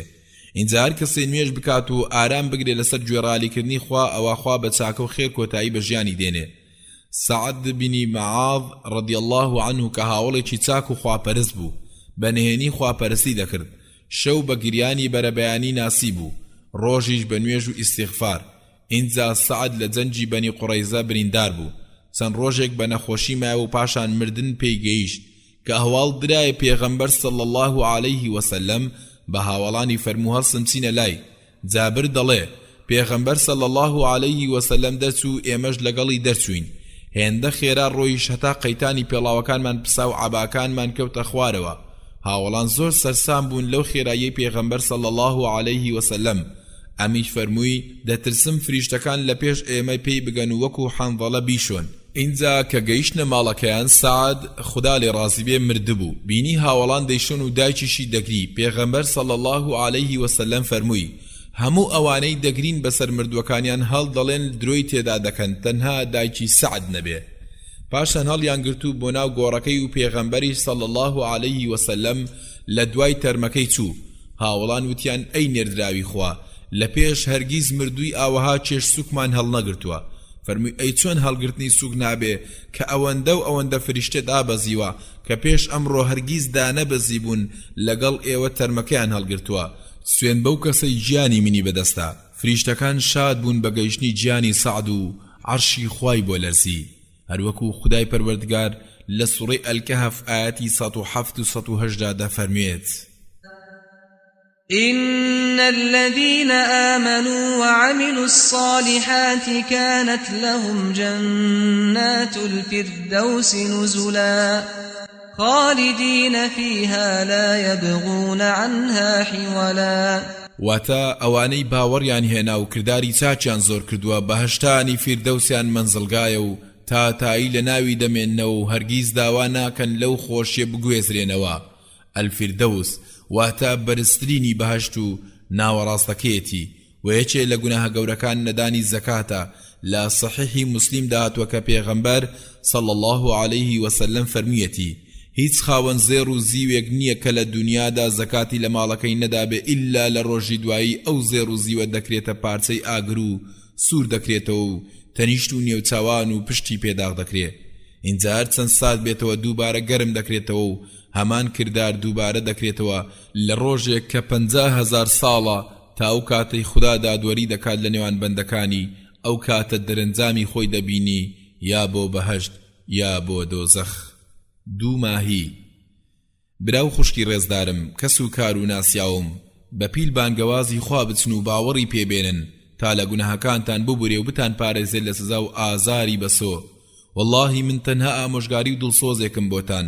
ئەوەی بۆتم ڕوون کردوتەوە حەق و ڕاستیە کە تەنها یەک ئاین هەیە و نابێ بە دوانوسیان و تەنها یەک خوددا هەیە و بێ هاوڵە و زیندووە و تاکە و نەکوڕی هەیە و نەهاوسەر وەکو چۆن مەسیحیەکان و جوولەکە وا دەڵێن و پێویستی و ئاتاجی بە کەس نییە و هەموو دروستکراوێک ئاتاج بەوە بۆیە خوای پەروەردگار ڕازی نابێ کە یەکێکی تری لەگەڵ بکرێ بە هاوبەش لەگەڵ ئەو کەسانە مەبە کە خدای پەروەردگار لە سەرزاریان لە سوورەی ئەز-زوخروف ئاەتی 23 دا دەفەرموێت وكذلك ما أرسلنا من قبلك في قرية من نذير إلا قال مترفوها إنا وجدنا آباءنا على أمة وإنا على آثارهم مقتدون ئێمە کە چاومان هەڵێناوە بە دنیا باوکو باپیرانمان لەسەر ئاینێک بینیوە بۆیە ئێمەش هەڵگری شوێن پێ و ڕێبازی ئەوانین و پەیڕەویان دەکەین بەڵکو بڵێ ئێمە یەکتاپەرستین و ملکەتی خوداین و شوێن کەوتەی ئیسلام و پێغەمبەرەکەینە و مەخەڵەتێ بە زۆری ژمارە ئەوانەی کە لە لای گۆڕ و مەزارگەکان قوربانی دەکەن یا شرک بۆ خوددا دادەنێن و باوەڕ بەو سەرگوزشتە و چیرۆکە خەیاڵیانە مەکە کە خەڵکی دەربارەی گۆڕنشینان و پیاوچاکان هەڵی دەبەستن و گوایە ئەوان نەخۆش چاک دەکەنەوە و ناخۆشی و بەڵا لا دەبن و نزاکان گیرا دەکەن و تا دوایی سەیری مامی پێغەمبەر عليه الصلاة والسلام أبو طالب كا لقلوي دشي زاني ودلنيابو كبيغمبر صلى الله عليه وسلم راستو آيني إسلام راستو وازشي لبد برستيه نابو همو كاد ديوت والله بيد ناغن هرچند زور بن تاوك دنيجرم لجير أو خاكا كبان قد كردم زانيم دلسوزي هردم رازقو بوي دستي شد باكا دينيك دهنا زانيم بيقين لنيو آينان دينيكي تاكا گەر لە بەرلۆمە و جنێویان نەبێ ئاشکرام دەکرد ئەو دینە چاکە بەڵێ ئەوەی نێهێشت ئەبوو تاڵیب شوێنی حەق و ڕاستی بکەوێت ترسان بوو لە لادان لە ڕێچکەی باب و باپیران بەڵکو سەیری کە وا لە سەرجێگای مردنە پیاوێکی بەساڵاتچوو کە لە پیریانە ئێسکی نەرم بووە لاشەی بێهێز بووە و پێغەمبەری صلی الله عليه وسلم لە لای سەری ڕاوەستاوە یەک لە دوای یەک ئاخەڵ دەکێشێ و پێی دەفەرمێ مامە بڵێ لا إله إلا الله بلي لا إله إلا الله ولا لا كيتري سري بباوراني قريش وستاون وهرتسند بيستا شهادة بيني بيان داود آية لآيني عبد المطلب پاشگز دبيوا لآيني عبد المطلب پاشگز دبيوا پیغمبري صلى الله عليه وسلم بردوام تكايد دكرد تاوكو شهادتي بدات بلا إله إلا الله محمد رسول الله لبرانبري دا سراني قريش هرهانيان داتا لسرائني باب و باپيراني بمينيتوا هەتا لە سەرایانی باب و باپیرانی و بتپەرستی و هاوبەشدانان بۆ خوددا مردو جانی دەچوو مردو ئەو دنیای جێهێشت و کۆتا شوێن و مەنزڵگاشی دۆزەخە چونکە خوددا بەهەشتی قەدەغە کردووە لەسەر بێباوەڕان لە صحیحی بوخاری مسلم هاتووە کە لە پێغەمبەر صلی الله عليه وسلم یان پرسی ئەی نێردراوی خوددا مامت کە لە ژیاندا بوو هەموو کات پەنای دابووی سەری دەخستی ئایا هیچ سوودێکت پێی گەیاندووە فەرمی بەڵێ بینیم لەناو ناخ و قوڵایی ئاگر بوو دەرم هێنا بۆ لێواری ئاگر کە لەژێر قاچەکانی دوو پشکۆی ئاگر هەنا کە مێشکی لەگەڵ دەکوڵێ بەڵکو سەیری بتشکێن و دروستکاری کەعبە ئیبراهیم عەلەیهی سەلام کە لەلایەنی خوداوە تاقی کرایە و لە پێناویدا ئازاردرا کەچی ناتوانێت لە ڕۆژی دوایی سوود بە باوکی بگێنێ چونکە باوکی بە کافری مرد بخاری لە پێغەمبەرەوە صلی الله عليه وسلم دەجێڕێتەوە کە فەرموویەتی ئیبراهیم لە ڕۆژی دوایی دەگا بە ئازاری باوکی و دەیبینێ بەهۆی کاریگەری ئاگر و ئازارەوە ڕوخساری تۆزاوی دووکەڵاویە ئیبراهیم پێی دەڵێ ئایا پێم نەوتی سەرپێچیم نەکەی باوکی دەڵێ باش ئەمڕۆ سەرپێچیت ناکەم ئیبراهیم عەلەیهی سەلام دەڵێ پەروەردگارم تۆ بەڵێنیت بە من داوە کە لە ڕۆژی زیندوو بوونەوە ڕوو زەردم نەکەی جا چ ڕوو زەردیەک زیاترە لەوەی کە باوکم لەو حاڵەدا بێ خوای گەورە دەفەرمێ من بەهەشتم لەسەر بێباوەڕان قەدەغە کردووە پاشان سەیری حاڵی هەموو ئەوانە بکە کە خودای پەروەردگار لە سوورەی عەبەسە ئاەتی 34 و 35 و سوورەی ئەش-شوعەرا ئاەتی 88 و 89 دەربارەیان دەفەرمێت لە ڕۆژی دوایی مرۆڤ ڕادەکا لە براکەی و دایکی و باوکی و خێزانی و مناڵەکانی هەر کەسە و لەو ڕۆژە بە چارەنووسی خۆی سەرقاڵە و ناپڕژێتە سەر هەتا نزیکترین کەسی هەروە لە ڕۆژی دوایی نەماڵ و نەمنداڵ سوود ناگێنن تەنها کەسێک بە دڵێکی ساغەوە بگەڕێتەوە لای خوای گەورە کەواتە هەندێک لەوانەی سەید و شێخن و گوناه دەکەن و دەڵێن ئێمە ئەولادی پێغەمبەرین خۆیان بە گەورەتر دەزانن و هەر تەنها خۆیان بە مرۆڤ دەزانن و خەڵکیان پێ ئاژەڵە هەر بۆ یەکچەکانیان نادەنە کوڕی کرمانج و هەرچەندە شخاوەنی ڕەوشت و ئاینی تەواو بێت لە کاتێکدا ئەو ئاەتانە کە قسەی خوای گەورە هەموو ئەو لۆچوون و بیکردنەوە چەوتانە ڕەت دەکەنەوە دەیکەواتە پند وەرگرن خوێنەری بەڕێز ئەم تڕاکە بە کۆتا هات. کۆتایی ئەم پەرتوکەش بەو شعرە دێنین. باسی مەزنی. بۆ باسی مەزنی خامە هاتە گۆ، لاپەڕە شاد بوو هاتە سەر ئەژنۆ، خۆ دڵی بەندەش لاواستر نییە، ئەمیش لەگەڵیان هاتە گفتوگۆ. ویستم بنووسم وەسفی میهرەبان، نەمزانی ڕێخەم ڕستەی ڕێک و جوان، چۆن من بتوانم وەسفی زاتێکم لایەق بەخۆی بێ و شایستەی یەزدان. خۆی لە نەعتی خۆی فەرموویە سەمەد، لەیسە کەمیثلیه شەیء ئەحەد، بۆیە سەرگەردان وەستاوە میداد، بۆ وەسفی شەعنی داخوازە مەدەد. الحەی القەیوم هەمیشە زیندوو، بەکون فەیەکون ئەژیێنێ مردوو، بۆیە پێویستە بەندەکان هەموو تەوحیدی بکەن یەک یەک و دوو دوو. ئەڵڵا ڕووناچی ئاسمان و زەوی، یعز و یوذل لەسەر ڕووی زەوی، هەرچیت پێ بکە شایستەی ئەوی، لەلای ئاسانە بەرزکانەوی. مالیک الملوک هەر خۆی پاشایە، علام الغیوب هەر ئەو زانایە، خەیر الرازقین هەم قابل التوب، غافر الذنب مهری دەریایە، شدید المحال سریع الحساب، فالق الإصباح شديد العقاب، خير الفاصلين رب العزة، أهل المغفرة لكل أواب. الملك الحق سميع الدعاء، بوهمو درد لديه الدواء، خير الغافرين هم أهل التقوى، إنه قريب يحب الدعاء. المحصية بوكردي بندكان، العالمة بشارة ويدلان، الجامعة للروجي رستاخيز، الخبير بتاكو خرابكان. ذو رحمة رفيع الدرجات، خير الحاكمين رب السماوات، فالق الحب والنوى خدا، ذو العرش المجيد عالي الصفات. بالير بزبي وصفتاتو بمن ناكري محال بيتو، امید دخوازم اوی کنوسیم لا یقبی وشاین بمقامی تو. لکوتاییدا پاش سپاس و ستایشی خوای گەورە و درود لەسەر گیانی پاچی پێشەوە یەکتاپەرستان محەممەد صلی الله عليه وسلم، لەسەر یار و یاوەرانی. ئینجا خوازیارم کە ئەو چەند ئامۆژگاری وشەی لەناو ئەو پەرتوکە تۆمارکراوە جێ ڕەزامەندی خوای گەورە بێت و خەڵکی لە مەبەست و مەرامان حاڵی بن، کە مەبەستمان تەناسوود گەیاندن و خزمەتکردنی ئاینی خوای گەورە بە ئومێدی گەیشتن بە ڕەزامەندی خوای گەورە. وەرجێر سندوس علی عباس سی 2005. سبحان ربك رب العزة عما يصفون، والسلام على المرسلين، والحمد لله رب العالمين. العالمين العالمين العالمين العالمين العالمين العالمين العالمين العالمين العالمين العالمين العالمين العالمين العالمين العالمين العالمين